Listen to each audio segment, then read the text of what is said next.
Alright guys, I am about to get out of the car here and head to a Beto rally here in Texas at the Mayborn Center. I'm going to go there live because I'm wearing my shirt. I'm pro-gun, changed my mind. I know that's backwards. And I'm also openly carrying, which might trigger some people. I'm not going to go there to cause a scene or anything. Just going to go there and document, unlike the liberals who went to the Ted Cruz event and started shouting. I'm not going to be doing that. So let's see how this goes. How's it going? Doing good. Would you like a Vote Democrat sticker on your car? No, I've got so many stickers on my car. Thank you.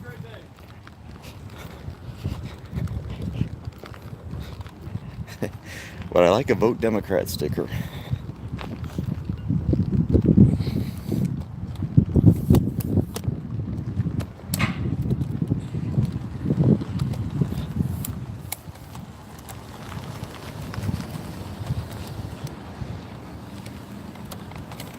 Sorry, just setting up my tripod here.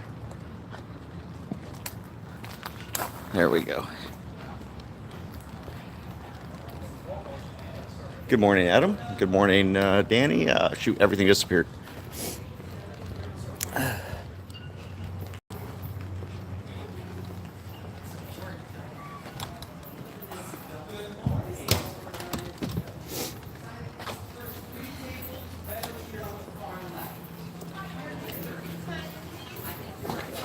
How you doing? Good morning. We get you to sign in it, and it is for 3 tables that'll appear on the bar there.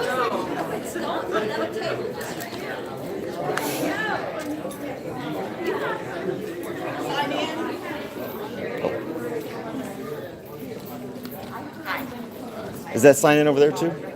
Oh, oh, okay.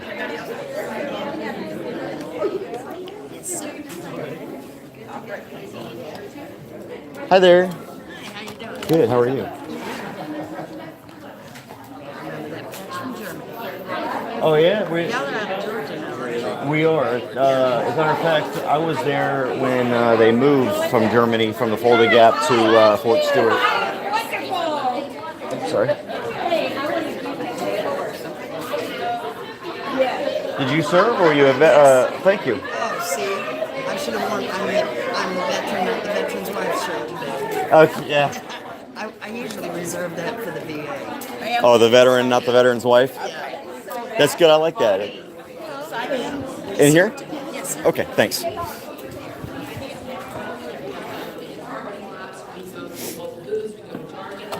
was put it on Facebook as the Beto Beetle is going to be at the Starbucks on Justin Road today from 10 to 12.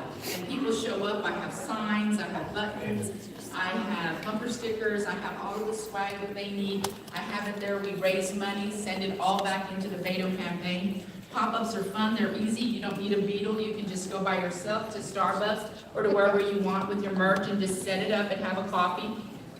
You know, scroll through Facebook while you're there, and people will show up. You would be amazed. And the last thing is to create a Facebook page for Beto, which that again is pretty simple. So if anybody is interested in becoming an ambassador, please see us. We're at a table right outside. We do need to take our country back. We do need to make this all blue again. We need to get going, and this is one of the ways to get involved a little bigger than being an advocate or a volunteer, okay? So if you're interested, let us know, and thank you very much. Hope you enjoy Beto today. Tell me again. Scoot in. Okay, we need to have folks. We are one of the hardest parties in the great state of Texas. And we're so proud of our candidate for Senate, Beto. We are working our hearts out for him every day. And every day in our headquarters, 104 East 4th Street in Belton, people are streaming in wanting to talk about Beto. So it's so exciting. There's an energy, and you can feel it. And the energy says, we can win this, right?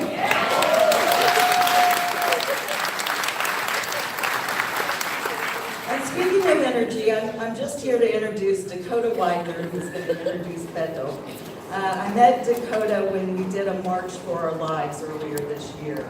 And he came into my office and just full of excitement. This guy has done more for young people in Bell County than any other person. I'm so proud of him. He is also an intern for MJ Hager. So please help me welcome Dakota Widener.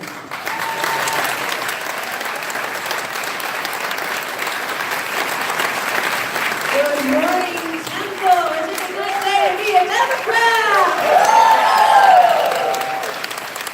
My name is Dakota Widener. I'm 18 years old, and November 6th will mark my first time voting in a midterm election.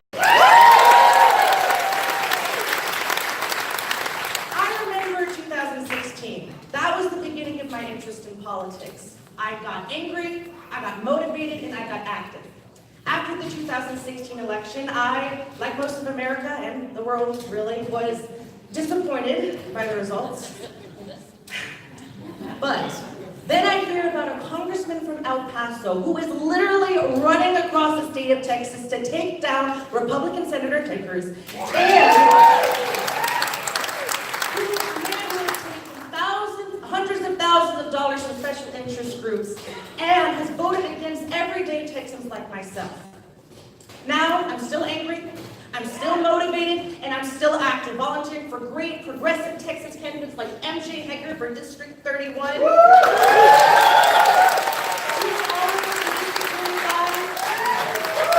candidate for U.S. Senate Beto or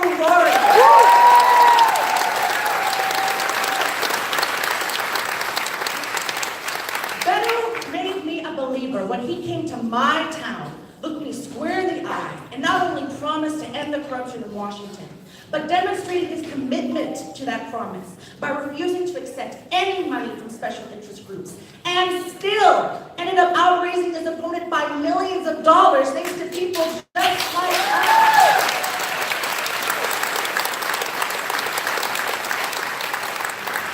Every election gets the title of being the most important election. But it is this election that is going to decide the well-being of our democracy, the reputation of our nation, the state and safety of our schools, the fate of our environment, the treatment of our veterans, our access to health care. It is this election in which we decide what our priorities as a people are going to be. We need leaders that are going to build people up, not tear them down. People who are going to place intelligence and compassion over a need to dominate a conversation. People who believe in the better parts of human nature and believe that everybody has the right to be respected. And people who are going to represent everyone, not just those they agree with or give them money.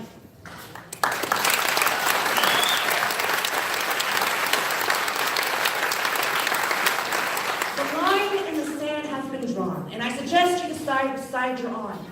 Be a believer. You can be part of weekly phone links that is going to happen right here in Bell County at the Democratic headquarters, starting from 5:30 to 8:30 every Monday until Election Day. You can volunteer or donate, just contact your friends, family, neighbors, and coworkers and tell them why Beto made you a believer. We are all drops of the blue wave that is going to wash away corruption, hatred, fear, ignorance, love, hope,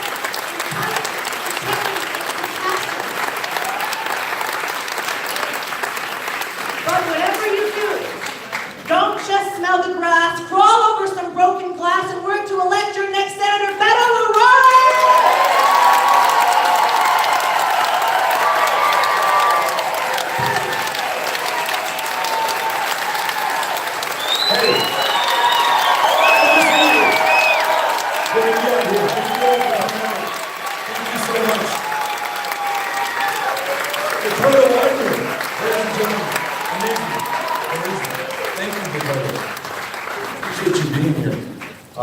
Please have a seat. Thank you all for coming out. Feels really good. This is our third visit to Temple. Third time we've had an opportunity to introduce ourselves and more importantly, to listen to those that we want to serve, that we want to represent. Make sure that if you are a Republican, that you know that you're in the right place. If you're a Democrat, you're in the right place. Independents, non-voters, folks who've given up on voting in a state that ranks 49th in voter turnout, not by accident, by design. Some people literally drawn out of their congressional districts solely based on their race or their ethnicity, their votes diminished, their voices unheard. There are some people who cannot vote because of their legal status in this country. Some folks who might be here who cannot vote because they were arrested for a crime, for something that's legal in 29 states in the United States of America. Whoever you are, I'm glad that you're here. I'm glad that we're together. And it's one of those days, we just took a little bit of a walk outside under this beautiful sky where you are reminded of how lucky you are to be alive and to be on this planet and to be here together at perhaps, at least in my 45 years on the planet, the most important moment to be an American. And this country really, really needs us. And I mean needs all of us, regardless of any small difference of age, race, who it is we pray to, or whether we pray at all, who we love, where we came from, how long we've been here, whether we just got here yesterday or this morning. We're here together now in this place. And we're going to be focused on not what we're scared of, not what we don't like, not who we're against, not another political party. We're going to be focused on this country, her future, and every single one of us. You working on this? Thank you. Dakota, that was really good. I was really impressed. And you just reinforced for me my belief in term limits. That we should be able to serve for some amount of time to get some good done, and then we should get the heck out of the way and allow people like Dakota or someone else who's in this room to do an even better job and bring their unique experience and perspective, their expertise, their talent, their genius to bear on the problems and the opportunities of this country. I'm reminded of the fact that with Dakota introducing us, and with young people here, as well as not just young people who can vote, but I met Violet when I was on the way in, who is going into her first day of preschool. Is that Violet in the back? Hey Violet, good to see you. Children even younger than Violet. When we're not focused on the next election, when we're not focused on the next vote, not focused on our careers or our politics, or even just the lives here in this room, but take into account the generations that follow, much better things come out of that. And not lost on me, that there are so many young people who are coming out to these events. We started taking pictures of everyone who's 17 or 18, 19 years old. It's the first time that they're going to vote. And they're coming out to hold the person who wants to represent them accountable for the things that are important to them in their lives. And perhaps better than anyone else, and this may be correlated with age, they get the big existential challenges. It will very often be the very youngest among us who says, Beto, what are you going to do to make sure that this planet doesn't cook another 2 degrees Celsius? And I'm older, Karen, as well. After that, my kids' kids, they won't be able to live in some of these places that we now call home. 58 inches of rain dropped on Houston, Texas, and Port Arthur, knocked the crap out of Rockport, Texas. We just visited it for the second time. We were there the week after Harvey hit. We came back to that same fire station to watch that community rebuild. Beaumont, Nome, Cashmere Gardens, Liberty Gardens, Houston Gardens in Harris County. The scientists tell us that if we do not change the course that we are on, if we don't make the tough generational decisions now, that we will not be worried about rebuilding those communities. Those communities will not exist. They won't be habitable by our fellow human beings. Having just visited West Texas, or as we in El Paso like to call it, East Texas, places like Abilene or Amarillo or Lubbock, Muleshoe or Childress, scientists tell us that the droughts that they're in right now the 5-year drought that they just emerged from, we will see more droughts like those. They will further jeopardize, undermine our ability to grow our own food, our own fiber, to feed and to clothe not just ourselves in Texas, not just the country, but so much of the rest of the world. Very youngest get that, and they've been coming out to these events. They are answering the doors when we're knocking on them. They are the volunteers on the front lines of this campaign. Thousands, tens of thousands, all over the state of Texas. And who knows, right? Because 2 weeks ago, a poll came out, and this was the most conservative of the polls. It said we're 6 points down with more than 80 days to go before this election is decided on the 6th of November. Another poll came out and said we are 2 points down. I don't know if either of those polls accounts for the young people who are coming out to these meetings. I don't know if pollsters have their cell phone numbers or have access to their Snapchat accounts or are listening to what they're saying and what they're committing to do. And I'm reminded that of the most necessary changes that we have seen in this country, they're so often led by young people. So much of the sacrifice that has made us who we are has been led by young people. Some may have seen this because we try to live stream everything. The 254th out of 254 counties that we visited was Cook County, Gainesville, Texas. I heard somebody from Gainesville. What is your favorite fried pie? Peach. We had the apple. Best fried pies in the world in Gainesville, Texas. Went to the Santa Fe Railroad Depot to meet my fellow Texans, just like we're doing here today in Temple. Beautiful, beautiful early summer day. Sun was shining. They had bunting and banners outside.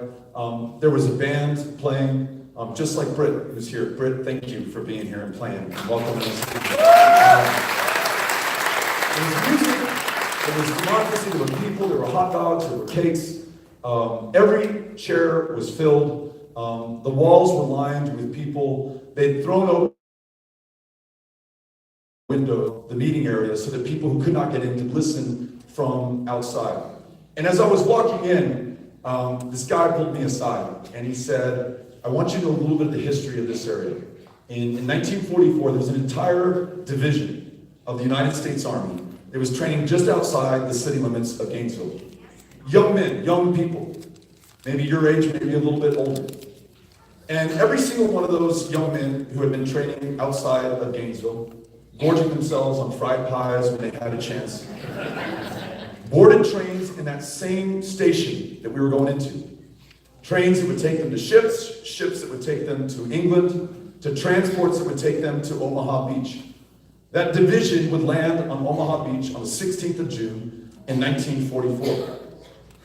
And 2,000 of those who had trained, who had enjoyed Gainesville, who were waiting to come back and see their folks or their brother or their sister or their girlfriend or that special person in their life, would not come back, would pay the ultimate price, would literally lay down their lives for this country. And I'm reminded as I travel through this state and I hear stories about the challenges that we still face in being good to one another and allowing one another to live to our full potential, to express our genius, to be who we're supposed to be treated like a woman, to be treated like a man. That there are also people who risk their lives for civil rights, and young people at that. The courage to ride a Greyhound bus through the Deep South, the former Confederacy, the 1950s and the 1960s. These freedom riders using the bathroom of their choice, regardless of their color.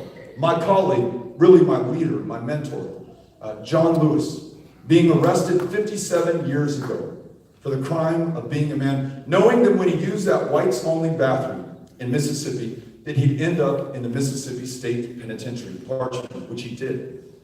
Knowing that he would be humiliated. There were those who lost their lives in Philadelphia, Mississippi. Young girls bombed to death in Alabama. People beaten within an inch of their lives, crossing the Edmund Pettus Bridge with John Lewis. And I think about those who boarded the trains in Gainesville, those who crossed that bridge in Selma, the young people who were there to force this country to do what was necessary.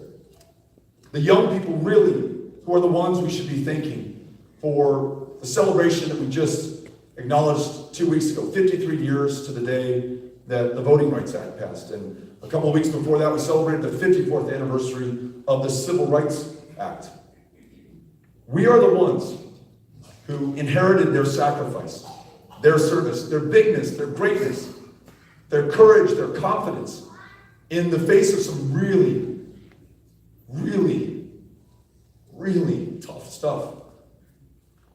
It could be Nazis in France.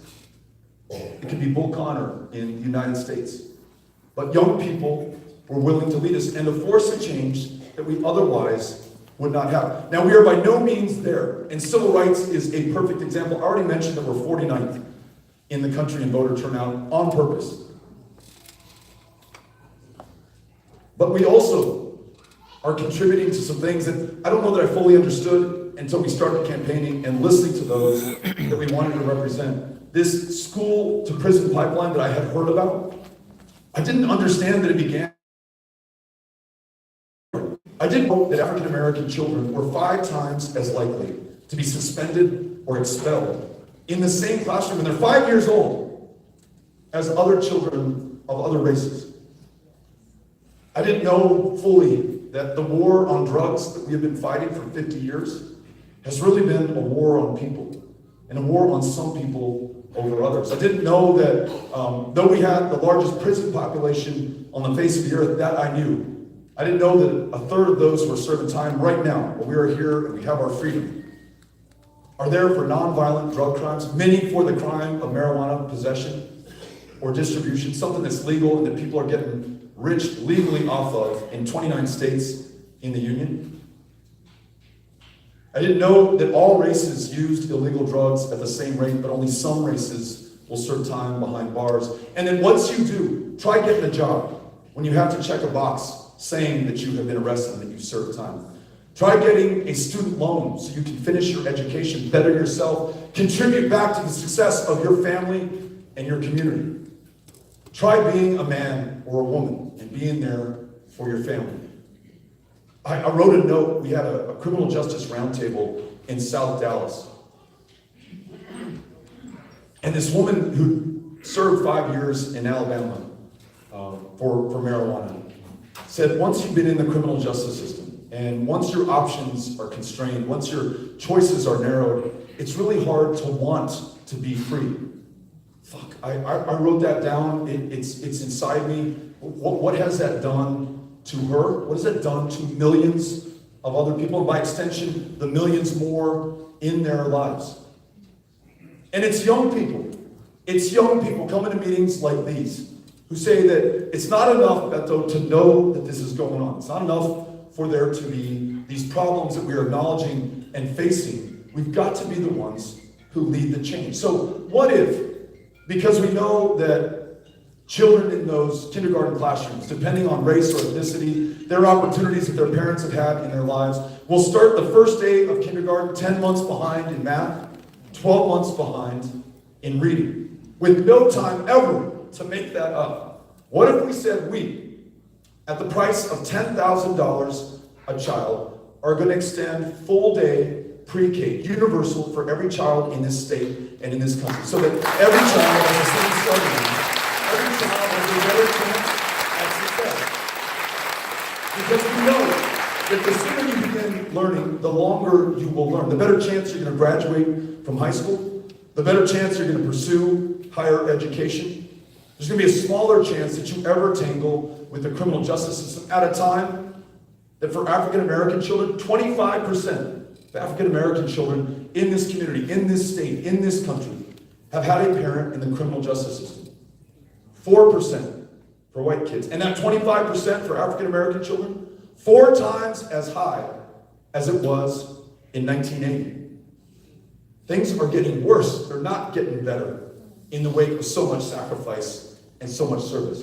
So what if we did this? What if Texas decided we would lead the way in ending the war on drugs, ending the prohibition on marijuana, expunging the arrest records of those who've been arrested for marijuana, something illegal in most of the country today. Who's going to be the last man?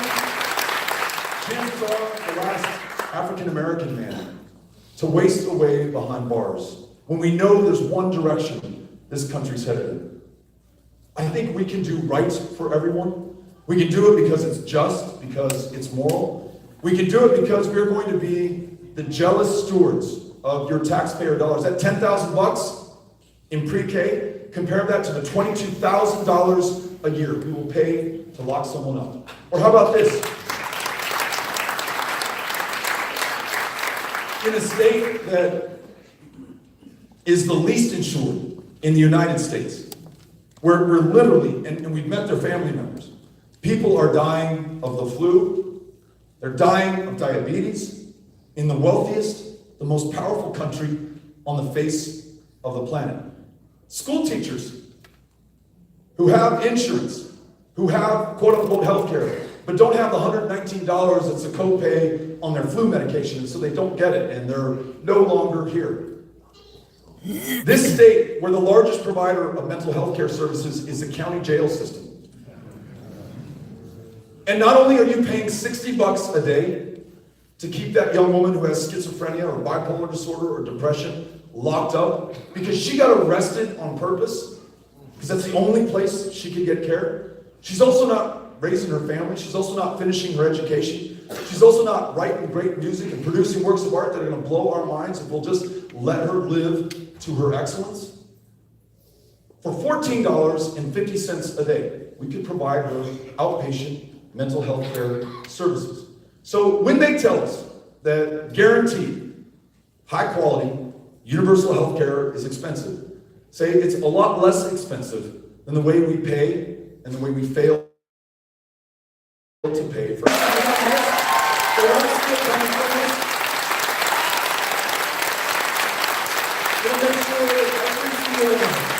not only leading better lives, but contributing to the lives, bettering the lives of everyone else in our lives and beyond. And I saw someone when I said school teachers in public classrooms raise their hand.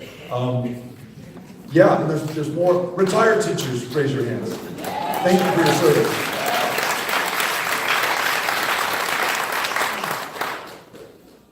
So I've already mentioned that I think we need to extend, I think we believe we should extend education universally to pre-K.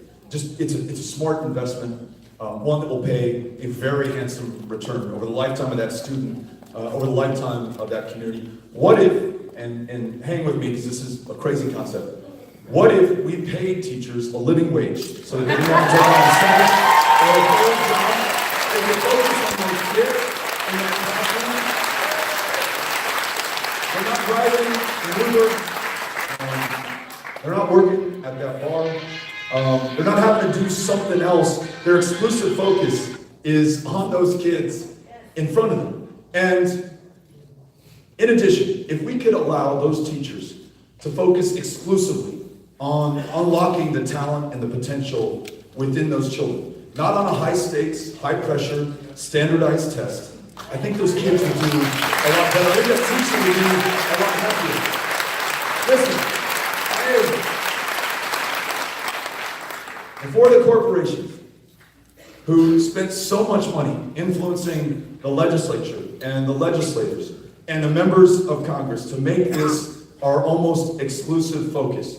Many moons ago at Mesita Elementary, I was a beneficiary of a teacher like that, Mrs. Stromer in 6th grade in Project Challenge, who insisted on calling me Robert. Didn't think that Beto was a serious enough name. She said, I really want you to do big things in your life, and Beto's not a big name, it's gotta be Robert. In that, she failed. In so many other ways, she connected with me. And really, I don't know how to put this, it wasn't the lessons learned in math or language arts or history or social studies, although those were important. It was the believing in myself, overcoming my fears and my doubts and my insecurities and my awkwardness as a really skinny, tall, goofy kid at Mesita. And this person really believed in me, and I knew she did, and that was powerful, and it stays with me. to this day, as does, some of you heard me say this, a book that changed my life was reading the Odyssey, which I just reread last year. And as I was reading it, I wondered to myself, why do I ever read anything else? The stories in this are so powerful, of homecoming, of love, of war, of sacrifice, of adventure. Odysseus and his men literally going to hell and coming back. Of the ghosts that stayed with us our entire lives. Of that dog that stayed alive just waiting to meet Odysseus. He knows his master's coming back and just lays down and dies the day that he does. Recognizes him even though he's in disguise. I was talking to a sophomore or junior at El Paso High School and asked her what she was reading, and she told me she's reading the abridged version of the Odyssey. And I was like, well, hold on a second. Why is that? And some of you know this. We named our firstborn Ulysses because we didn't have the guts to name him Odysseus. So this book's important to me. Why would you do that? And she said, they have to set aside so many days now for this standardized test prep. It is so backwards. It's so upside down. Give those days back to the books, to the teachers, to those kids in front of them, and talking about upside down priorities. For those retired teachers who raise their hands, depending on how long you've been retired, you know firsthand that it's been since 2005 that the state of Texas paid a cost of living adjustment for the teacher retirement system in the state of Texas, which means as inflation goes up, your real income every year after year, goes down. And to add insult to injury, last year, healthcare costs for retired teachers doubled. Además, the windfall elimination provision says that if you did something in the private sector before you became a teacher, before you wanted to connect with Beto O'Rourke in his third year of remedial algebra, and you paid into Social Security every working day of your life, as does every other working American, we're going to punish you for your public service. You will not earn back 100% of that earned benefit that you paid into for some reason. And we can't figure it out. We've joked, maybe retired teachers were getting filthy rich and we had to put it into it, stop their cost of living adjustment, implement the WEP. Or maybe we just don't have elected leaders who are responding to people at a time that corporations have never been more powerful. The concentration of wealth and privilege and power has never been so pronounced, at least not in our lifetimes. You have to go back to the Gilded Age of the late 19th century to see anything even close to what we're seeing today. Mentioned the high cost of medications, that $119 copay for flu medication, which may have been the product of the dollars that you invested through your taxes in research and innovation, that one corporation will hold the patent on. And though we paid for this and we innovated the cures, we have the most expensive prices in the country, in the world, I'm sorry. If we started listening to people, we'd be focused on the kids in those classrooms. We'd be focused on the teachers who teach them. If we didn't fear the political action committees and the special interests and the S-ton of money that the NRA is going to dump against us in this race, we'd also say that we never want those teachers to fear someone walking into that classroom with a firearm, shooting those kids that they've already sacrificed so much to protect. We passed universal background checks, making sure that every single person goes through a screening to ensure that they're not a danger to themselves or to someone else. That weapons of war designed, engineered, sold to the United States Army to kill people as effectively, as efficiently, in as great a number as possible. And that's exactly what they do. Will no longer be sold into our communities. So we don't have to worry about them being in our classrooms, in our concerts, in our public life, taking the lives of our fellow Americans. I know we can lead on that as well. That's why, with your help, the doors that you've knocked on, the phone calls that you've made, the text messages that you have sent out, the money that you've raised without any help from PACs, $33 was the average contribution over the last 3 months to this campaign. No PACs, no corporations, no special interests. Against a junior senator who takes money from PACs, who just started his own super PAC. and is using the money that he raised, $4 million in just one quarter, to launch ads against us to try to scare us. Not about being ambitious, not about being aspirational, not about defining the future for this country through the eyes of Texas, but about scaring you about this next election. For having the courage of our convictions, talking about the drug war that has become a war on people. The first ad from the Cruz campaign is, Beto O'Rourke wants to legalize heroin. I bet you all didn't know that. In response to that, and this cynical approach to something that is so sacred to me, this experiment 242 years in, that we can still freely choose our representatives and the course that this country will take. Without PACs, without corporations, without $4 million, and that cynicism and that fear, we all raised $10.4 million. And we're using it to get you and other volunteers and those that are willing to have the conversation. If this state can help us to lead.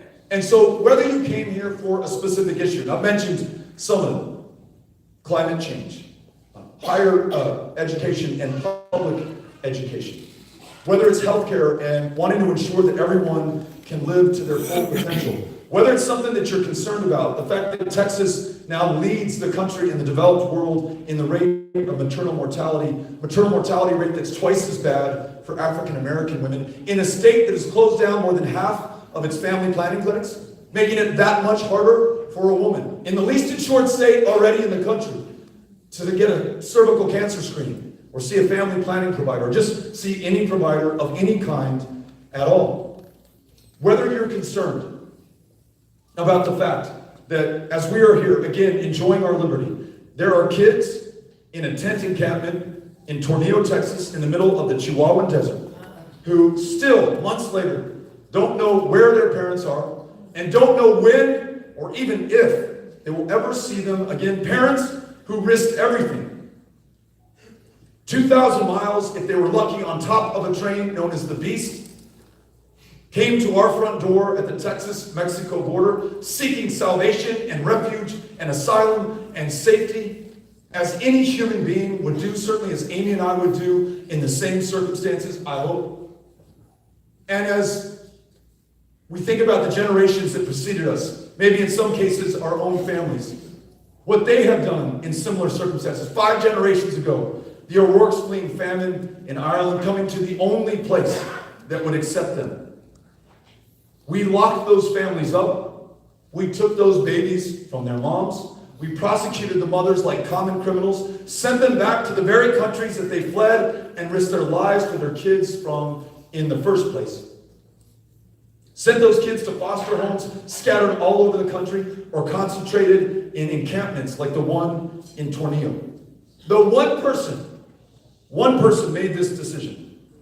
That stain will define all of us until we make it right. The pressure that you brought to bear to get this administration to temporarily stop taking kids from parents has to be the same pressure that we bring to bear to make sure that every single one of those children is reunited with their families, that they are whole again, they are back up on their feet, and there is no place to go, that the government cannot protect them, and they are here with us, where we will be the beneficiaries of what they bring to this country. This is the most diverse state in the United States of America. It's a pride of place that we should cede to no one else. El Paso, Texas, the city that I represent, a quarter of those whom I served in Congress were born somewhere else. And that blows my mind. They chose us. They left their family, their home, their community, their culture, their language, their country, and they chose us to come and, let's admit it, do some of the toughest jobs in the world that no one born in this country would ever stoop to do. Go into the cotton gin in Roscoe, Texas. 24 jobs in that gin, every single one of them held by an immigrant who came to this country. The manager says, I've tried to hire people in Roscoe, in Sweetwater, but no one here will work these jobs. Talking to a rancher in Marathon, Texas, cannot get anyone born in Marathon, or Alpine, or Marfa, or Fort Davis, or anywhere in that region to fix fence. He says, you name the wage, you call the hours, I will hire you. but it is only the immigrant who's willing to do it. Go into Gulfway, Texas, having a town hall meeting like this, only instead of 300 or 400, there were 12 people. In a Mexican restaurant that was just opened the week before by a couple who had moved to Gulfway from Jalisco, Mexico. They literally put everything, all in their lives, including their lives, but their money, their capital, invested it in that town to make sure that they could be part of making that community successful. What if we decided that not only are we not going to separate kids, take kids from their parents anymore, not only are we going to free dreamers from the fear of deportation and make them U.S. citizens on the same day, so they can do everything we will not do it at the price of a $30 billion, 2,000-mile, 30-foot-high wall that will require us to take your ranch, your farm, your homestead, your house, your property, because this wall will not be built on the international boundary line, the middle of the river channel between Mexico and the United States. It will be built a mile or two into the interior.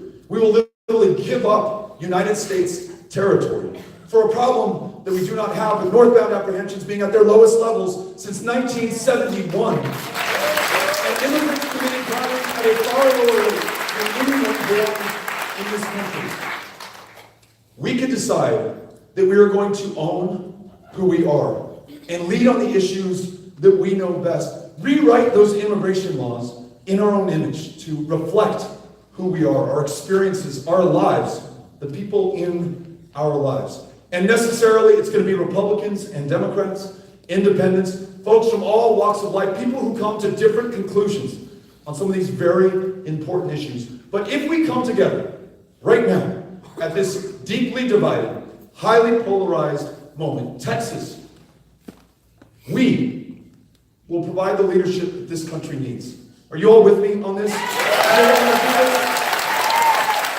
want to do this with you. I'm looking forward to hearing what's on your mind. I'm grateful for the fact that you're here. You're spending part of your day with us. There are a little more than 80 days to go before this is decided on the 6th of November. If you're already part of this team, thank you.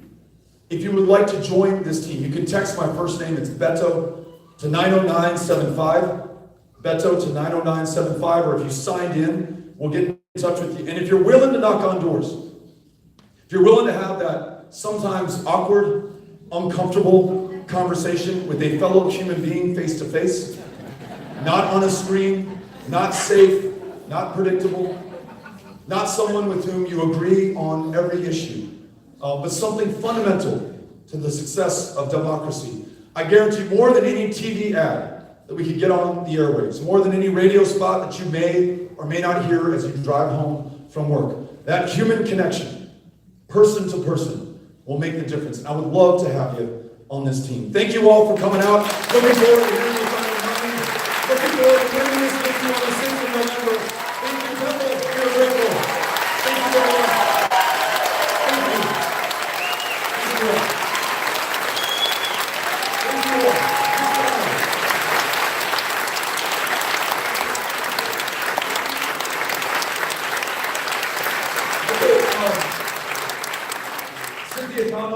Proud Andrews High School grad, go Eagles, University of Texas at El Paso minor. She's got the microphone on the right side of the stage. She will bring it to you, so you can take a seat, put your hand up, and I will try to be much briefer in my responses to your ideas, your suggestions, your criticisms, your questions, so that we can get as many voices into the conversation. Thank you for being here, Beto. What are your views on reforming marijuana law at the federal level, and how can that help veterans and patients and caregivers? Thank you. I was in Waco yesterday, and I was recounting having a town hall at the Heritage Creamery, ice cream shop. And it was run by young people from Baylor who had asked us to come out and organize a town hall. Great questions on many of the issues we raised and on many others, but this issue did not come up. And we had a chance afterwards to shake hands with people, and an older couple pulled me aside, and they didn't want anyone to hear. Felt kind of embarrassed about what they were going to ask about, and someone said, I want to know what you think about marijuana.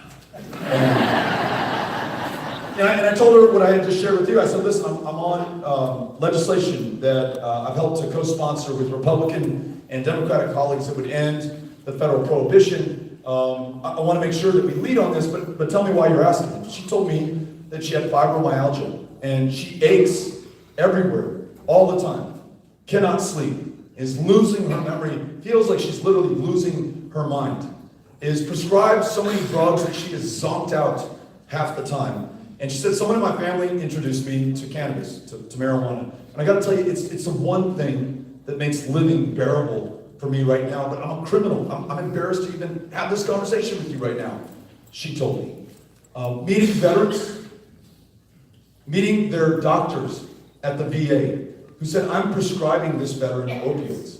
I would much rather prescribe them medical cannabis. We know that we're losing tens of thousands of our fellow Americans to an opioid crisis, to their addictions, to diseases of despair. We know that cannabis in many instances, and these are the doctors telling me this, would be a far better alternative. We had a town hall in El Paso, and a guy came forward, a veteran, and he said, I've been prescribed opioids for the last 5 years from the VA. Came back from Iraq, post-traumatic stress disorder, have some other injuries that I sustained that are still with me. And then the VA, and not the local VA folks, but the VA central headquarters, in their well-intentioned but ham-handed way, decided that we were going to address this opioid crisis by cutting off everyone's prescription.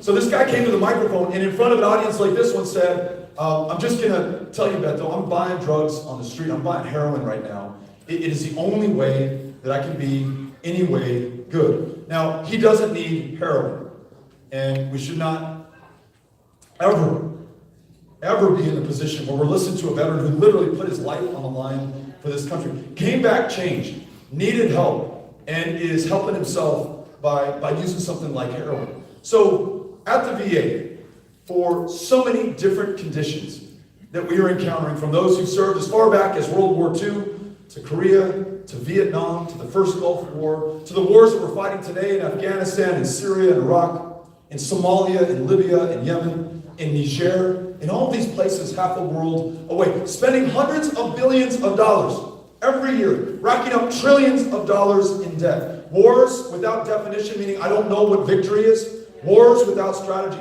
Wars with no end in sight. At a minimum, when those who come back from bearing the battle should be able to get the care and the treatment they need. So a long way to say yes, we should be able to prescribe marijuana at the VA for those veterans who are doing it. Thank you, and thank you for your service.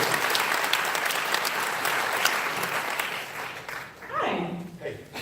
I don't have a question. I just wanted to let you know that I've been kind of following, I've never really been interested in politics before, but I've been following your campaign since about the time it started. And you have worked harder in the last year than I've ever even thought about working. And every time I see a picture of you, you're like drinking sweat and just, you look exhausted. So thank you. That's so nice. Thank you very much. All right, I have time for 2 more questions. Hello. Yes, sir. With 10,000. Doesn't look like I'm gonna get a question in. Every single day, and Social Security and Medicare and the predicament there are with money. What are your intentions, or what do you think? As a statistician, I know that, you know, statistics don't lie, statisticians do. But the statistics tell us that we are going to be in real financial trouble when we're going to be needing the money most. So, what are your thoughts? You're right. By some projections, Social Security will not be able to pay 100% of its obligations to those who have paid into Social Security every working day of their life within the next 15 years. In addition, stranger than fiction is this truth. We are $21 trillion in debt, and the people of the future will not believe what we did in response. We gave $2 trillion in tax cuts to add to that debt, to corporations that are sitting on record piles of cash, to the wealthiest Americans disproportionately in those cuts at a time of record income inequality. I don't know how to explain that one. And now, the pressure that debt and the $800 billion that we're adding to it this very year, adding for you, your kids, perhaps your grandkids, to pay off, is now being used as the reason, as the rationale, to begin a conversation on what they call, quote, entitlement reform, unquote. And what that means is they want to cut Medicare, which would not be there but for Texas and Lyndon Baines Johnson and that administration that believed in every single one of us. They want to cut Social Security. Social Security, a program that in the midst of the Depression, I mean, this is pretty audacious. When we didn't have a lot of resources to spare, we decided we were going to invest in one another. We were going to ensure that every working American could lead a life of dignity once they retired from that work. Social Security, they want to cut that program as well. Here's what our response has to be. It cannot just be defending. It cannot just be against. I'm against those cuts, certainly. I want to defend those who work to make sure that they can earn what they paid into. But it has to be what we are for. And so there's a bill that I have co-sponsored called the Social Security 2100 Act. And as the name implies, it will extend the viability of that program well into the next century and beyond. How does it do it? Right now, you pay Social Security taxes on your first $127,000 of income. Every penny, every thousand, every $100,000, every $1 million more than that you earn, that some people earn in this country, is not taxed for Social Security. So what if we said, not only are we against tax cuts for the wealthiest and corporations, not only are we against cuts to Social Security and Medicare, we're going to make sure that corporations and the wealthiest pay their fair share into the Social Security program so that it's there for my generation, for my kids, and the generation that follows. Thank you for the question. This is going to be our last question. Hi, can you hear me? I can. Okay, so first, thank you for being here. You're still awesome, and you have my vote. You said something earlier about mental health and mental health patients. I was hospitalized back in September for depression, and I was in this small facility, and it seemed like they were just shoveling people out, but it's weird because they were charging us everything, but they got us out as soon as they could. But I guess I don't know how to word it exactly, but the path you want to take for mental health patients, would it also be for like the smaller facilities or just the larger? Thank you. Thank you. No, it's got to be for all of us. And when we acknowledge that just last year, so just over the course of 1 year, 6 public hospitals in rural Texas closed down. In those smaller communities, it's getting ever harder to get any care at all. And I'm listening to the sheriffs and the sheriff's deputies who tell me that people are, and it's not just a phrase that we're using, these are stories that I'm sharing, people getting arrested on purpose. Only way that they're going to get treated, only way that they're going to be able to get back on their feet. I mean, what would it take for you to get arrested on purpose? Things would have to be really bad, and things are really Walk bad around with a firearm for a lot of people. And sometimes we only talk about these issues on the moral plane, right? Like, this is the right thing to do. How could we allow a fellow human being, a fellow American, to get arrested on purpose, to get care, to get locked up in the county jail, to suffer that indignity? But it's also just the strongest economic argument I can think of, that when that person is well, and they're cared for at a fraction of the cost of incarcerating them, they're also well enough to do whatever they're supposed to do in their lives. So I don't want you to be afraid of the arguments that come out of socialism, or the arguments that say that this is going to cost too much. The Koch brothers recently sponsored a study to look into what it would cost to provide Medicare for all, to ensure that each and every single American, not as a function of luck or circumstance or fortune, but just because they're a human being, can see a doctor or get a prescription, or a life-saving surgery, or that visit with a therapist or social worker, counselor, psychiatrist, or psychologist, they found that over the long term, this country saves trillions of dollars, trillions of dollars. And that was somebody who did not agree with the program under that conclusion. So the answer is everyone, every single one of us. No town too small, no community too large. Everyone counts. And I'm going to close with this because, like El Paso, Temple is a community that is distinguished by its service to country. So many veterans in the room today, so many military retirees who have served, their families who served with them.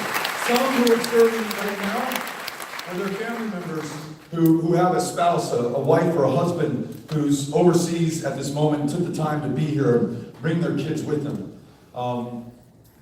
Two things, real quick. I'll try to be quick, but this is important, so thanks for hanging with me. I'm really struck by the Vietnam era veterans that I've had the chance to work with in El Paso. The Vietnam Veterans of America Post in Isleta, Texas, who are just my, Bobby Rangel, just my all-time world champs, who came back to this country. Some drafted, some enlisted, not to thanks, not to ticker tape parades, sometimes being called names, sometimes they went unnoticed. Got back to work, helped to continue to build this country, to make it the greatest country the world has ever known. And that Vietnam Veterans of America organization, that chapter specifically that I'm talking about, their focus is not just on their fellow Vietnam era veterans. Given what they experienced, they want to make sure that no generation of veterans after them ever is treated in the same way. When we're talking about toxic burn pit exposure for those who are coming back from Iraq right now, it's the Vietnam era veterans who are on the dais testifying to our committee, the House Veterans Affairs Committee, saying, you guys, the kids in the room, you waited 40 years to acknowledge Agent Orange as a presumptive condition of the cancers that we've been dying from. You're not going to wait 40 years for these young women and these young men who are coming back right now. Vietnam era veterans, I hate to say this, and I know they're kids, but we got to say it or it doesn't get better.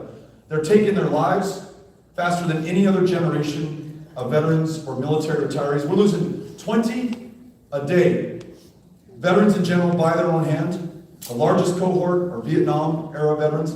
14 of those 20 will not have been able to, or for whatever reason, chose not to, maybe gave up on the VA. Didn't get in and didn't see that provider who literally could have saved their life. I just want you to know that your example, to the young woman's question in the back about mental health care, your example of service, your example of service out of uniform by coming to meetings like these and holding people like me in positions of public trust accountable is the reason that we are beginning to make progress. The reason that we just yesterday in El Paso, Texas, broke ground on a new mental health care clinic in a city that ranked 141st out of 141 VA centers offering mental health care for mental health care wait times because of the pressure that we felt from veterans and their family members and those in their lives. We made it our #1 priority, our focus, and we have been able to make it better because of the ideas that you brought to meetings like these. We just got signed into law by this president legislation that we introduced that expands mental health care access for veterans, including the 500,000 who served, many of whom came back with PTSD and TBI, and because of the status of their discharge, other than honorable, bad paper discharges, 500,000 of them, by law, could not set foot in the VA. We were able to change that law and at least ensure that they could see a provider and save their lives. I just want to tell you, and I'm grateful for your service more than any words that I could offer you of thanks. I want to tell you, in our actions so far, in our actions going forward, in my first request of my first committee assignment, I want that to be the Senate Veterans Affairs Committee, so I can continue to serve you there. I'm grateful for your service. I want you in return serve you to the best of my ability. Thank you all for being here today. We're going to hang out for a while. Brett Daniel is here. Thank you. Let's do our music.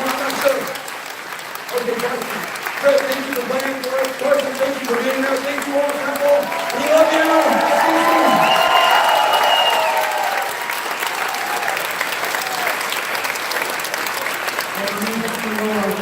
Campaign asked me real quick to tell you that they're offering the opportunity for a selfie with Beto out here in the lobby to the left. They also wanted me to let you know that we got to make it quick because he has an obligation to another town hall out west in Lampasas where it's really red. And so he definitely needs to get out there to visit with them. So if you want to get in line, it's out here to the left and get your selfie, but just make it quick. Thank you very much for being here.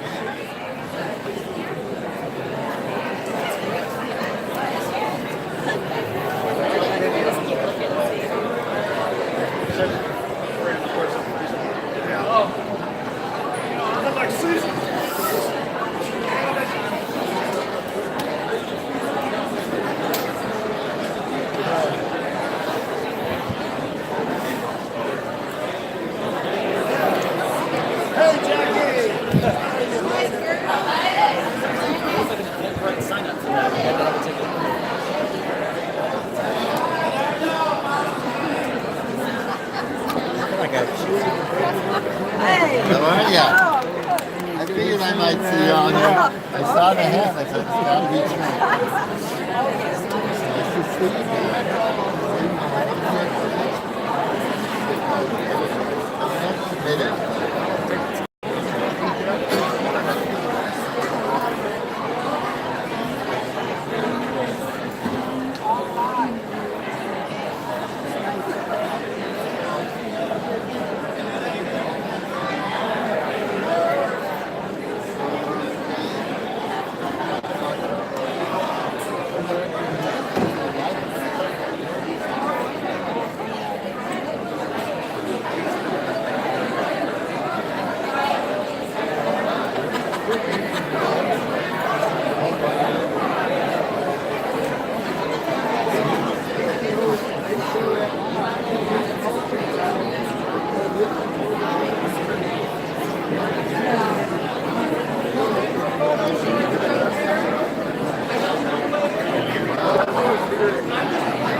Our mayor is here.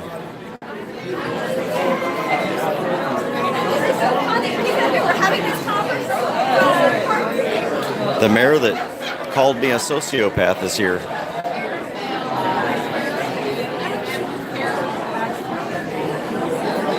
I'm just now, which is in law, West Point.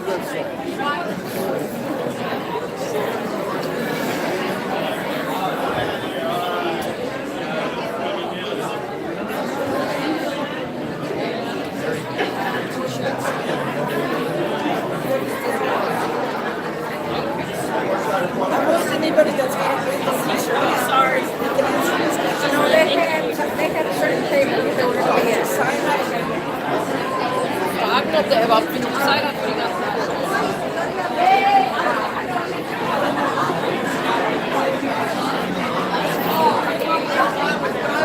Excuse me.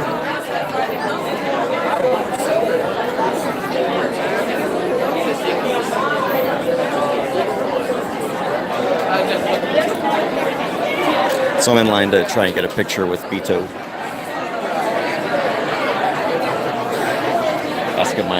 Asking my question about constitutional carry.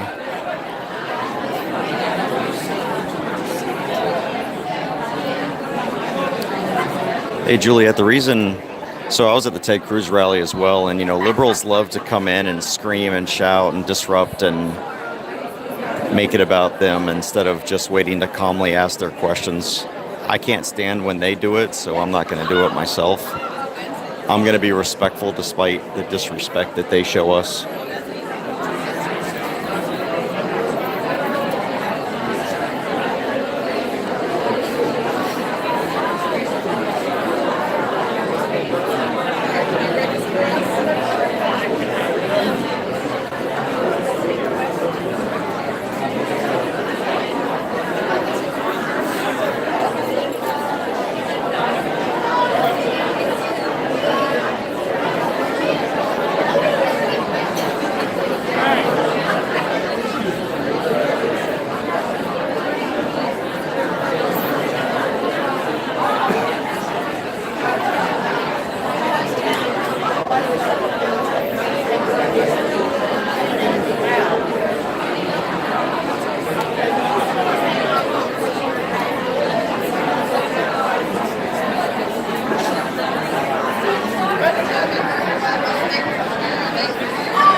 I think so. We'll see if this is. Thank you so much.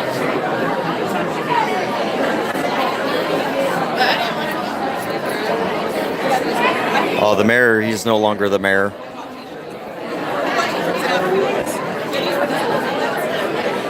I guess it should have been more specific. He just ended his term like 2 months ago.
That's so funny, Spanky. So true.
Did you get by? You may not have seen anybody.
This thing is barely moving.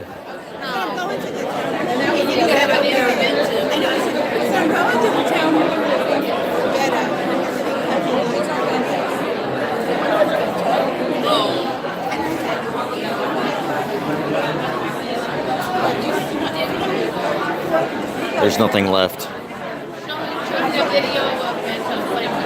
Hello? Yes?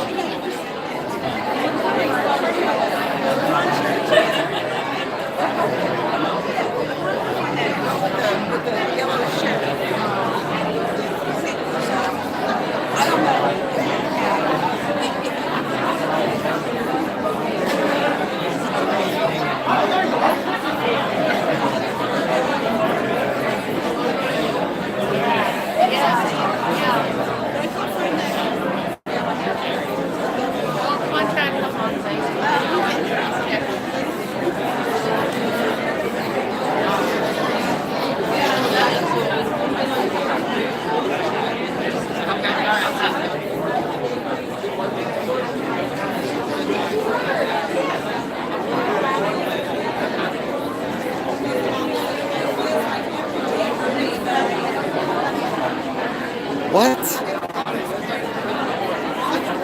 Okay. So they're the ones that moved you on to that chapter, right? I need to find out what chapter Chris is on specifically then.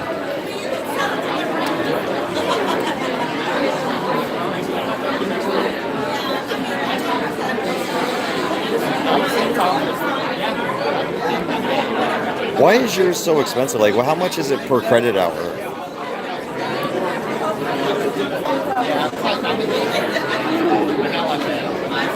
Oh, this is the line, the Bible, let us go.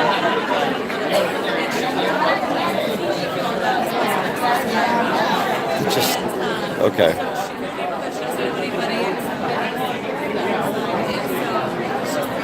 I don't know. But they're supposed to pay the whole thing. They're supposed to pay for the college, not, oh, here's a little bit of money, make it work.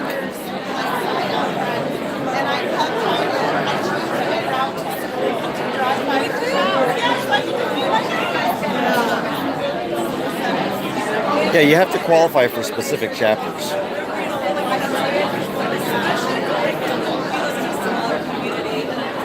No, it shouldn't be any different. I'll find out what chapter he's under and find out what's going on.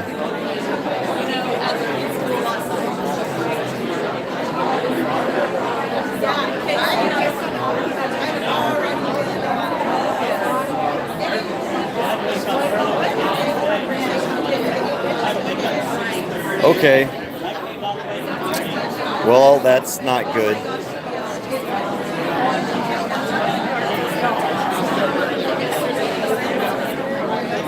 Yeah, all the tuition's been paid straight to the school.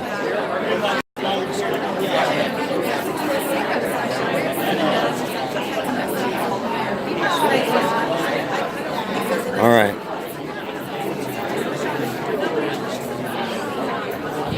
Well, but they're the ones that moved you from that previous chapter we had you on to this one. So, I mean, it sounds like once again they've screwed us up.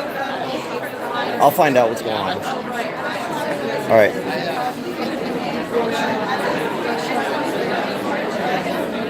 Okay. All right. Bye.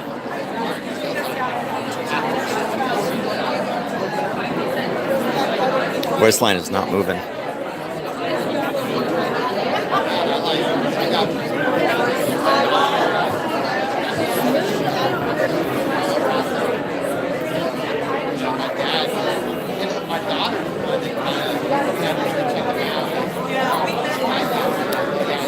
So I've noticed something about this event versus the Ted Cruz event, but I'll make that plain when this is over, if I make it up there.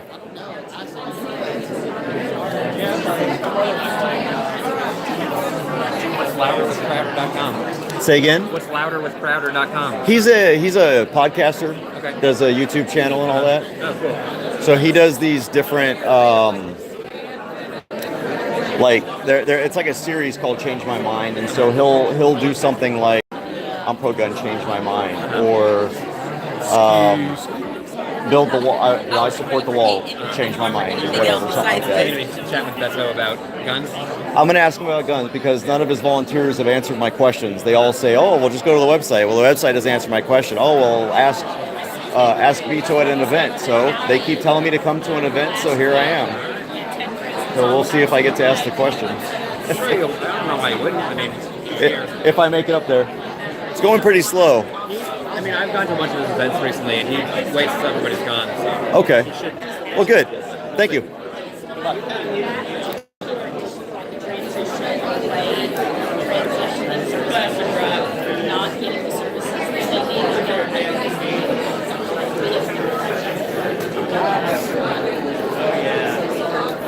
They make quite a few psychedelics.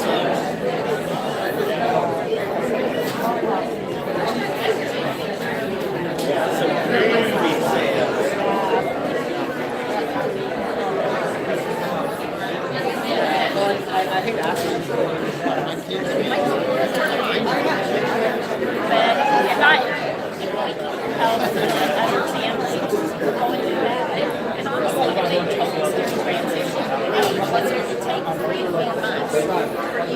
first patient. So we need to listen to him.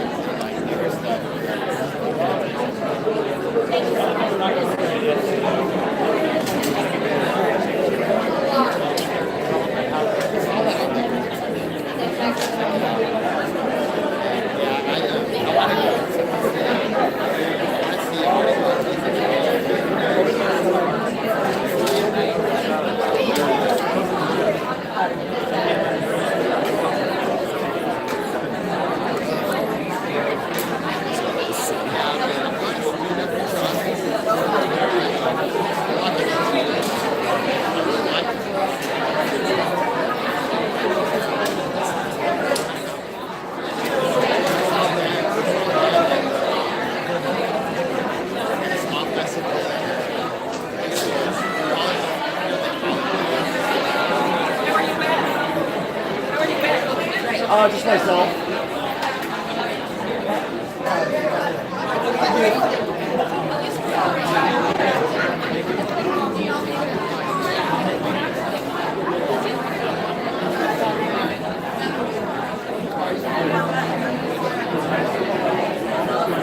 Anybody has the information in the back? Thank you.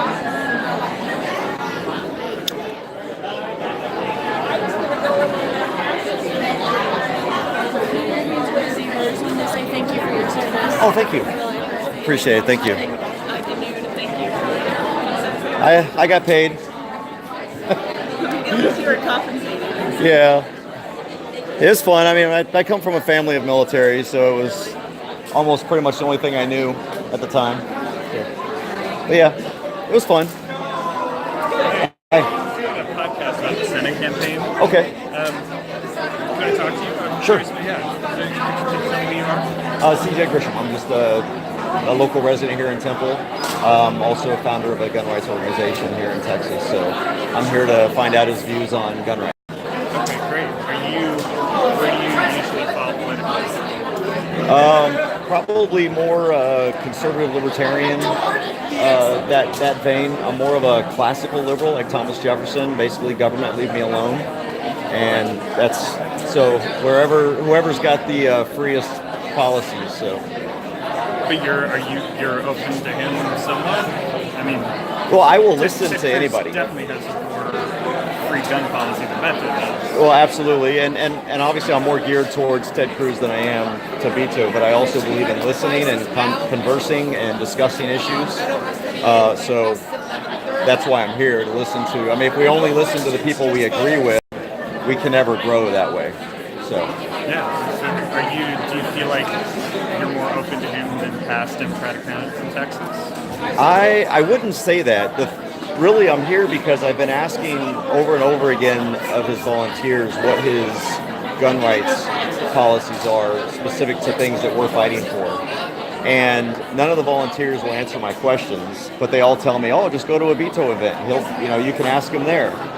Well, I'm at a Beto event, so I want to ask him and put him on the record on some very specific policy issues I've been fighting for several years. I saw you were filming. You were because you wanted to get him on the record on that. Yes, yeah, I do. Even when I was at Ted Cruz's event, I live streamed the whole thing because I don't want it to look like I'm editing video. I don't want to look like I'm setting anybody up, so people can see the lead up. They can see the full answer. There's no sound bites, things like that.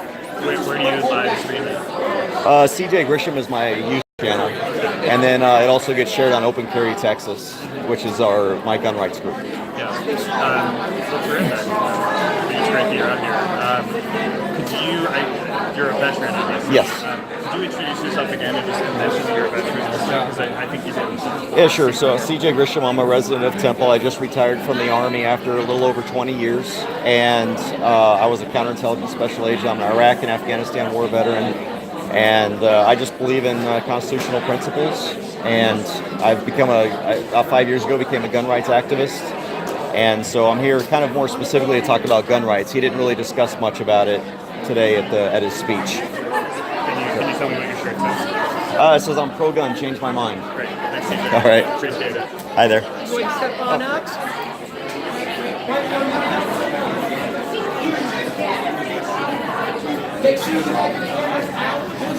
I ask you a couple of questions? Yeah. So what do you think? It wasn't much that I didn't expect. I've heard a lot of it before. I did not hear much about guns and the gun rights or gun control. And so I've had some very specific questions for his campaign, and the only answers I've ever gotten are go to our website or go to an event. Well, his website hasn't answered my questions, so I'm coming to an event. Yes, it's the same question you asked Senator Cruz, right? It will be. It'll be about constitutional carry and ending gun-free zones. Yep. So which way are you kind of leaning? I mean, I kind of like see who you're leaning towards. Obviously, I'm leaning towards Ted Cruz, and I'm not. I mean, I'll be honest about that. He's definitely a pro-gun candidate. I haven't seen anything out of. Well, really, there's not much with Beto I agree with. There's a few things. Obviously, his, this policy of decriminalizing marijuana is something that I've obviously well known for supporting. But there's not really much else beyond that. I imagine maybe some veteran issues. Well, some veteran issues, but I mean, really, those are kind of universal. Yeah, they're pretty universal. So that's not really a party issue so much. But for me, it's about spending, which look, let's face it, the Republicans have failed us on spending, but at least the Democrats are honest that they're going to fail us on spending. So. All right, that's all I need to do. All right, man. Take care. It's good seeing you again. Thank you for helping me out with that other story last week. Oh, yeah. I really appreciate it. Okay. If you need anything else, let me know. Well, somebody pointed out to me who you are, and I'll probably approach you in a little different way. You went through reset. Which one are we taking the first one? Oh, this one. Yes, Warrior Do you want to Reset. read that next? All right, come on up. Oh, I'm sorry. All right. How are you doing? Hey, how are you? Good. I'm obviously I have my concern. I just had it. Well, let me get a quick. Here we go. Ready? 1, 2, 3. I have not gotten an answer on constitutional carry or ending gun-free zones. Where do you stand on those?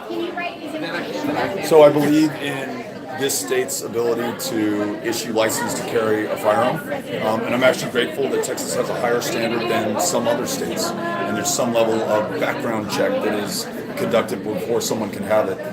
What concerns me is that we would try to erase that difference by allowing for universal concealed carry reciprocity, which would allow anyone from any state, including those that have no standard whatsoever, to bring their guns into this state. So I just want to make sure that there's a standard, and I would love for Texas to lead the way, including, and I think necessarily, in conversations between people who don't agree on all the issues. There's some way to do this. All right. Well, I won't take up more time. I know there's more people. I just wanted to ask the question. I'll do a follow-up with your staff. Okay. Grateful that you were here. Thank you. Thank you. Here we go. Yes, CJ Grit here. I'll just give you my card.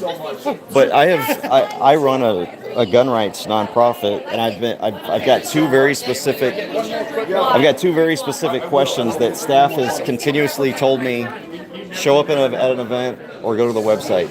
And the event didn't give me any answers, and the website doesn't give me any answers. I got a partial answer, but so I do have two specific questions I'd like to speak to him, even if it's just 5 minutes. Do you think that's my cell phone number? If he wants to call me on the road, it's constitutional carry and ending gun-free zones on federal land. So, all right. Thank you. Thank you. I just need to know his position, for, against, neutral. So, thanks. I'm going to send you a policy director. What are the two questions? And then she'll get Beto together with her to get the right of peaceful, law-abiding citizens who can lawfully carry a firearm to carry a firearm without a license. Otherwise known as constitutional carry. Carrying it without a license. Yes. Okay. And I'm going to put constitutional carry. And then the second one, let me know when you're ready. I know it's hard to type on a phone. God, it is. I know. I like pen and paper better, but I lose the paper. So, all right. So I'm a veteran. And I was here at Fort Hood for both of the shootings. Oh yeah. Where's a better place? Right here is perfect. Okay. But I was at Fort Hood for both of the shootings, and all I could do was hide. Yeah. Literally the very people who are trained to take out a threat are trained and told to hide. Yeah. And we can't take out a threat. Yeah. So I want to know if he would support ending, just like Obama did with national parks. Yeah. If he would support ending gun-free zones on military installations and federal property like the Corps of Engineer property. So technically, if I go on Lake Belton, You said military bases, right? military base, Okay. we'll just put federal property. Yeah, okay, and federal property, got it. But specifically military bases, Army Corps of Engineer property. Because if I go on the lake, technically I'm not allowed to have a gun because that's an Army Corps of Engineer lake. Property, yeah. So here I am fishing, Yeah. and I can't defend myself if something happens. Yeah, So. it's a totally reasonable thing. Right. Yeah, absolutely. Okay, great. I just want to make sure I got both. Yeah, did I give you my card? You did. Or did I give the other guy? You gave it to him. I'm gonna get this to Mariam. She Okay. runs the policy shop. I mean, obviously I think I know where he stands on a lot of the other stuff because he's talked about it. Yeah.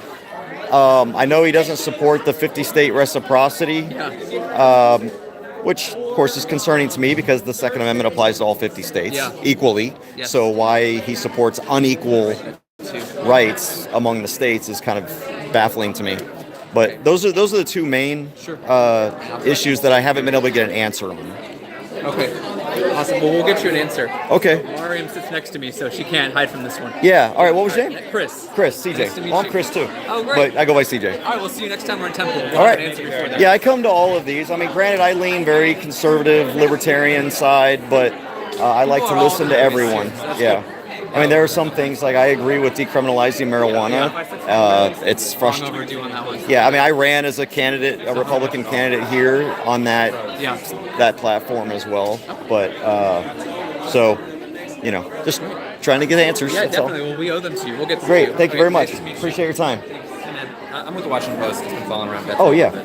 I'm wondering if you could tell me whether you're satisfied or what you think about kind of like their response to you. Well, he raised more questions for me instead of answering my questions. So I'm not satisfied, but I'm hoping that his staff will at least get back to me or get him to get. All I need is like a 5-minute phone call, and I'm not trying to get him on gotcha stuff. I just want to know his straight out position. Sure.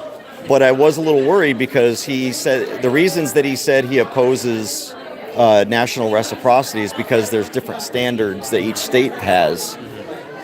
But the last I checked, the Second Amendment is an equality standard for all 50 states. So if the Second Amendment is a standard, why are we supporting different standards for each state?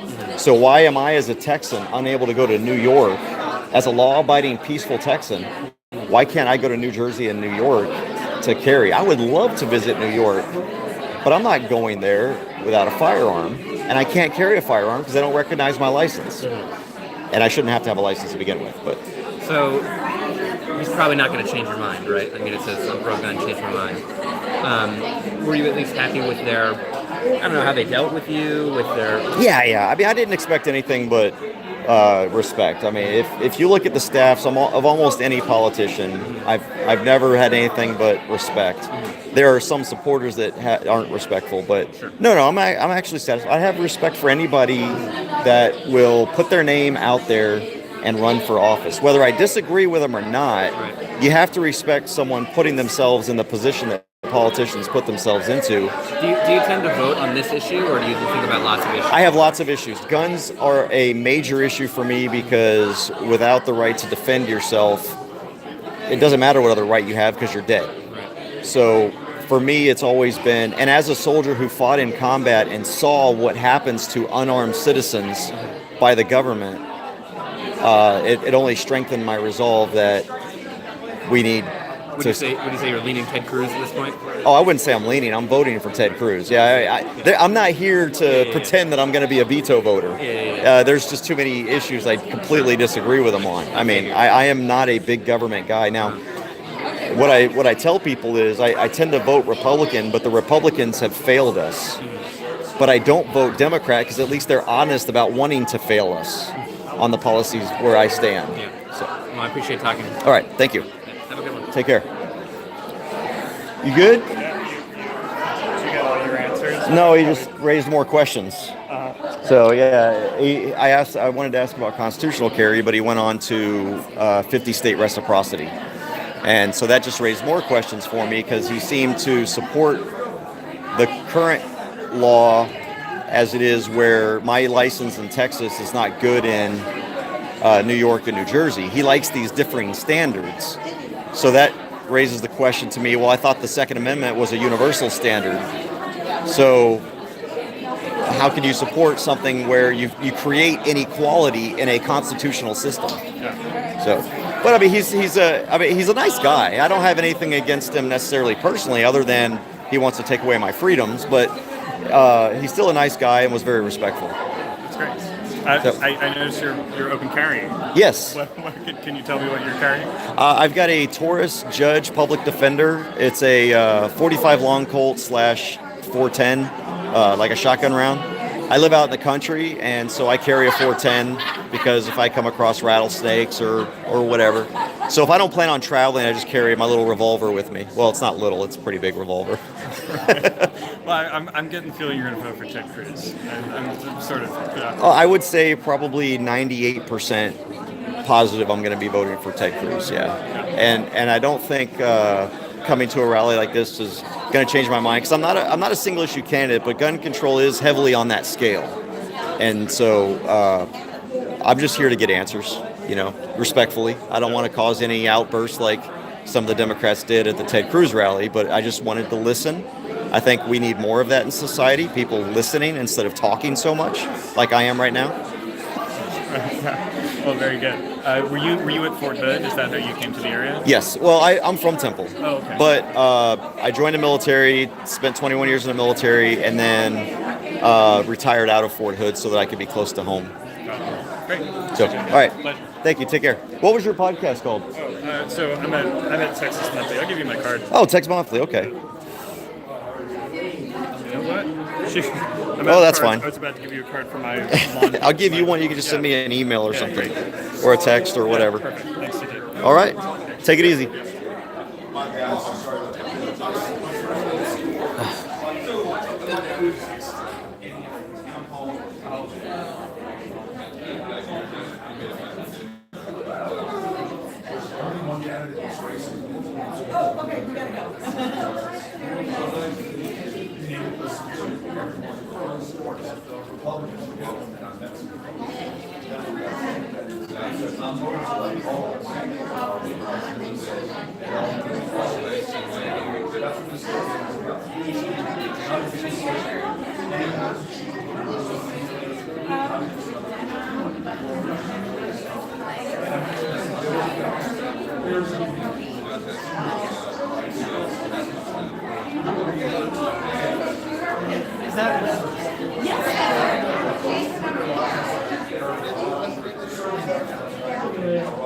All right, so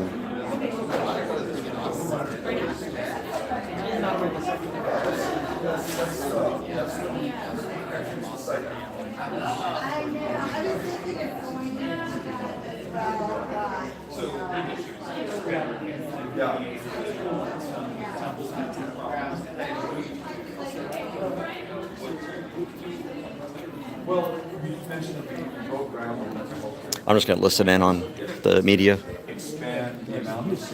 Oh, I'm sorry. Excuse me, sir. Go ahead.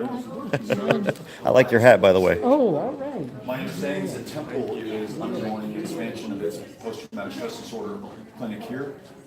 It's substance abuse counseling and therapies and the providers who will be here.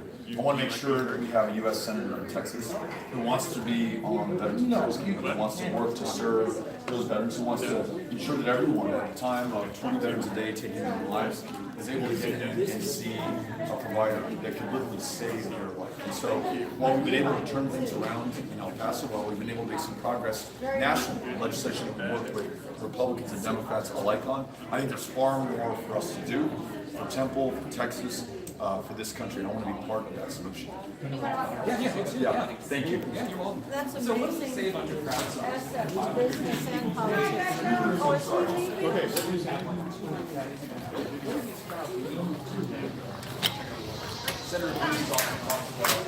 Oh, I'm sorry. Pardon me. Thanks.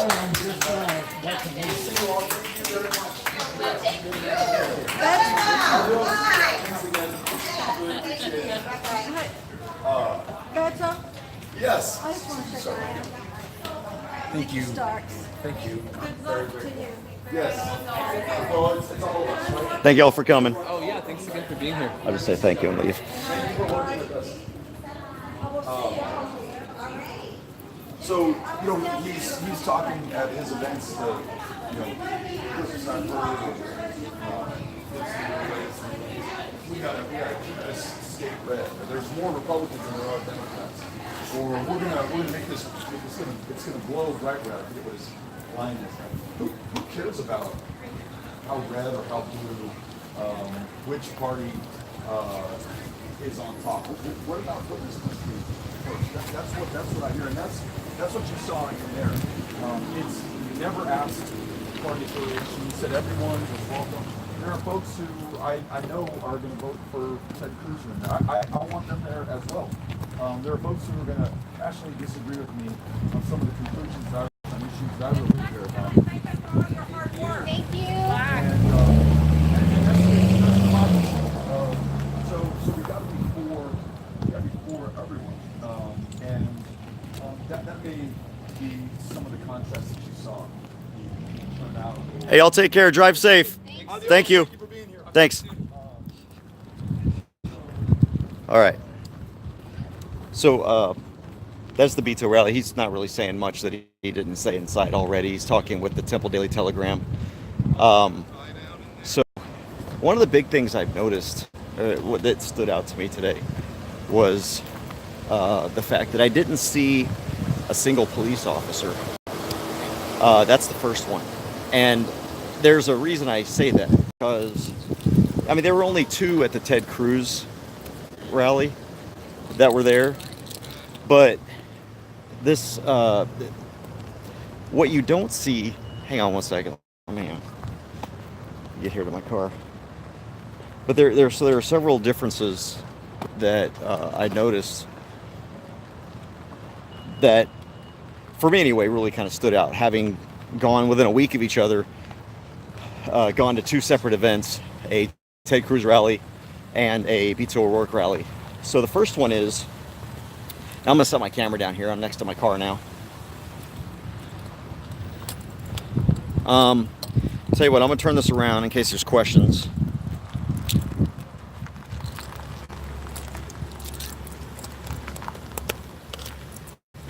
Okay, so the first major thing that I noticed I was talking about was the police officers. And the reason that is, to me anyway, says something is Ted Cruz needs security. We've seen what happens when liberals get a hold of firearms. They either, 1, take them from everyone else, or 2, try to shoot you with them. And so there's a need for some sort of security at a Ted Cruz rally or Republican rally, because Democrats are violent sociopaths. And I didn't see any law enforcement here for Beto, which some people are like, oh, well, you know, we don't need cops or whatever. But I think the reason for that is Republicans and conservatives and the other side, or the opposition to the Beto crowd, isn't as violent as the Democrats and the Democrat crowd. So there's no need to have to worry about that. There's no threat here. I mean, I showed up and I have a visibly carried firearm strapped to my side. It's not just, if you haven't seen it, here, let me show you this. Let me see if that, whoops, get my hand out of the way there. It's so bright.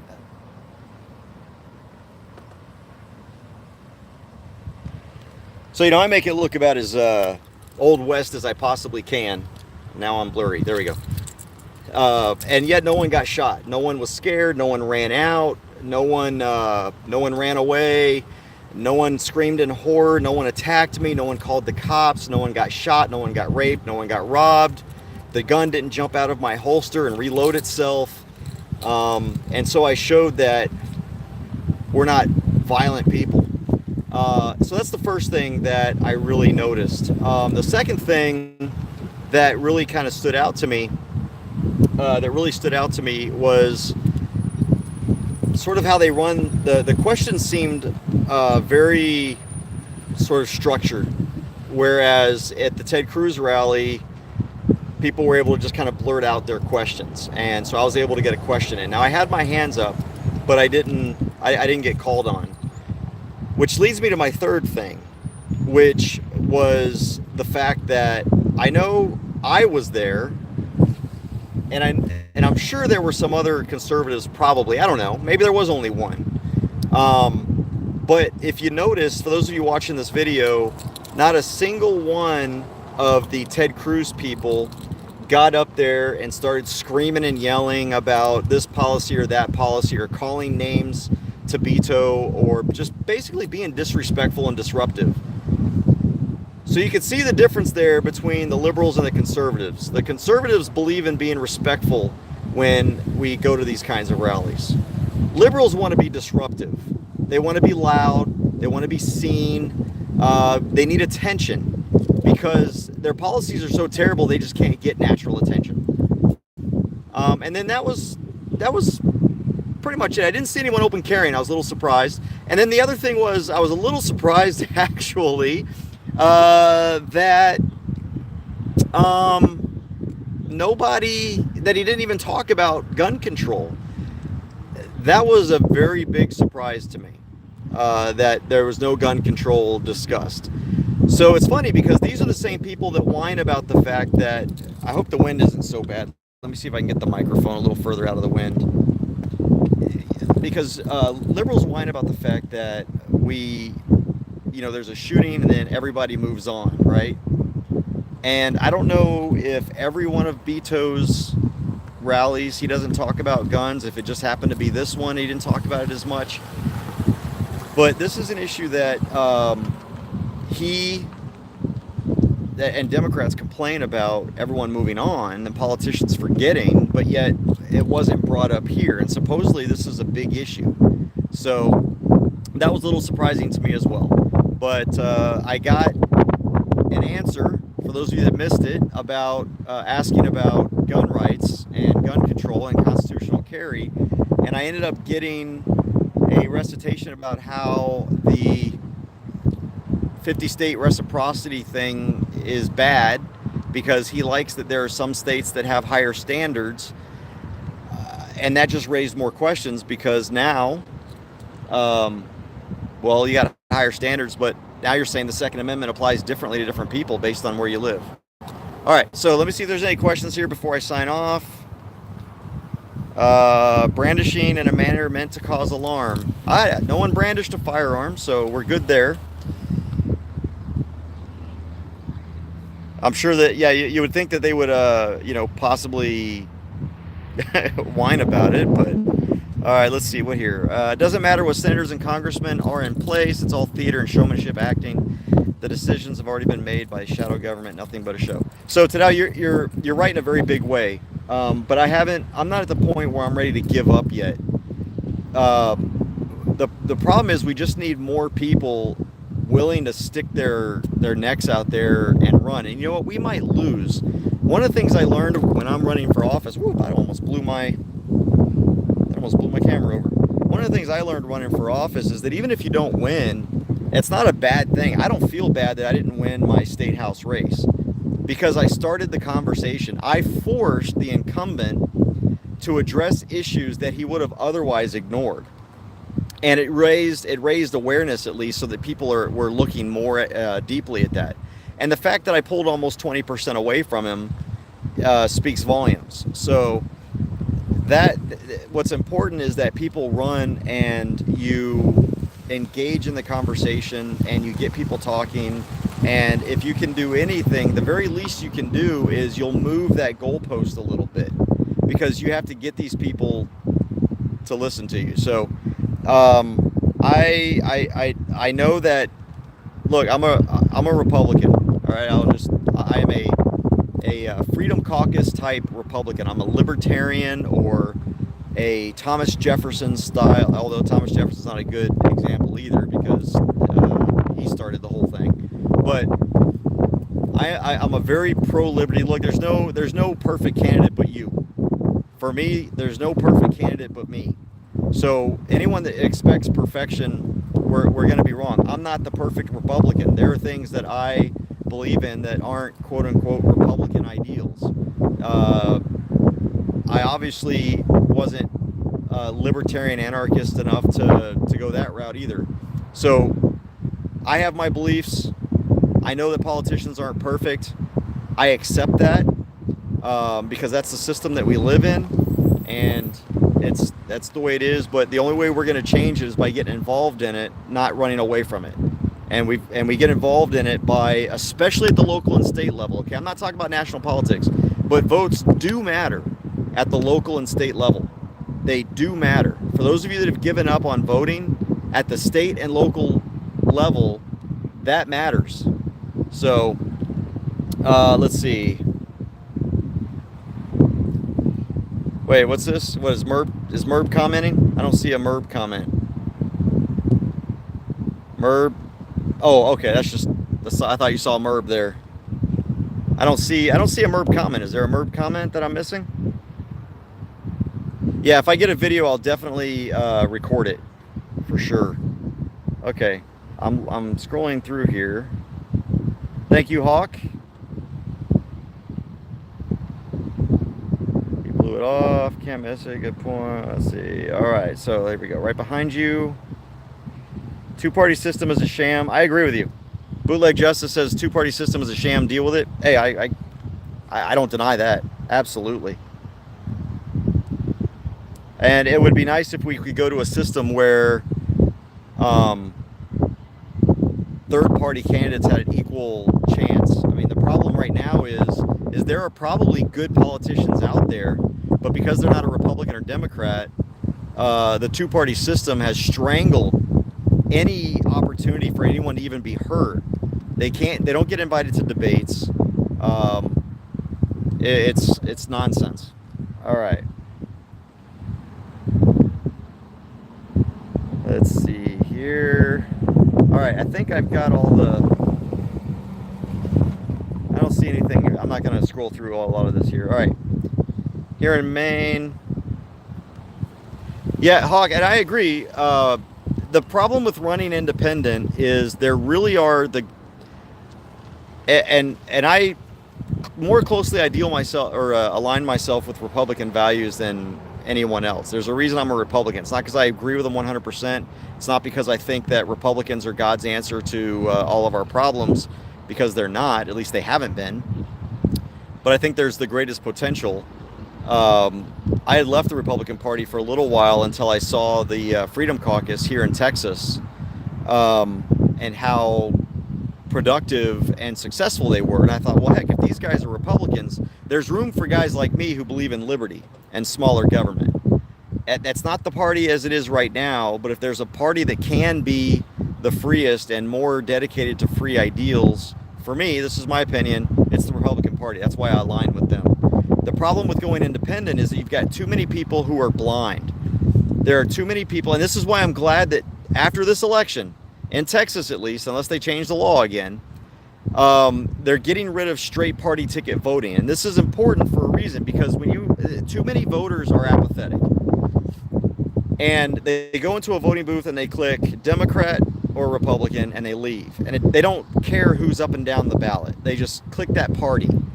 And so if you run as an independent, you lose, literally in a district where I'm at, 70% of the voters. Because 71% of voters here in this district vote straight ticket. So running as an independent or a third party, it just doesn't work. And I'm not saying I'm not a Republican, but you first of all, you lose those votes straight off the top. Second is you lose a lot of support. And unfortunately, there's a lot of pro-liberty organizations out there that are pro-liberty, but they believe that, okay, their choices are also binary, Republican or Democrat. So you've got like Texas Right to Life. There is probably not a more militant pro-life person than I am. There are zero exceptions for me. Zero. Abortion is murder. Period. Murder. It's not killing a fetus. It's not a bunch of cells. You're killing a child. So for me, I don't care if it's day 1 or if it's day 9 months. Okay, that's my stand, which is probably the most pro-life stand, at least among any candidates. But yet, all the pro-life groups, and I mean all of them, not just Texas Right to Life, Texas Alliance for Life, they will not even look at you if you're not a Republican or a Democrat. A lot of donors won't give you money if you're not a Republican or Democrat. So it's kind of a circular logic. You can't win if you don't have money, but you won't get money if you're not in a particular party, but you can't show that you're better than a particular party unless you can get money. See what I mean? So it's a very rigged system, and it's unfortunate, but I'm hoping that moving away from straight ticket voting is going to help, because people will be forced to go to each line and actually look at the names. I would almost even be willing to say get rid of the R, the D, the L, the I, that identifies a party on a general election ballot. If people are too stupid to do their homework without looking and going, oh, okay, which one of these guys is, oh, that guy's got a D, I'm going to vote for him. Or I'm a Republican, so let's see, there's an R, I'll vote for that person. There's an R, I'll vote for that person. Never mind that person has got problems with corruption, has endorsed police brutality, whatever the issue, has voted against a pro-life stance. Never mind, he's got an R, let's vote for that guy. Or he's got a D, so let's vote against that person. So, all right, I've heard the argument if you're against abortion, you have to be against the death penalty. I've actually evolved on the death penalty. It's not because I'm pro-life. I am pro-life in the sense that innocent people deserve to live. Innocent people deserve to live. However, I am opposed to the death penalty, and I'll tell you why.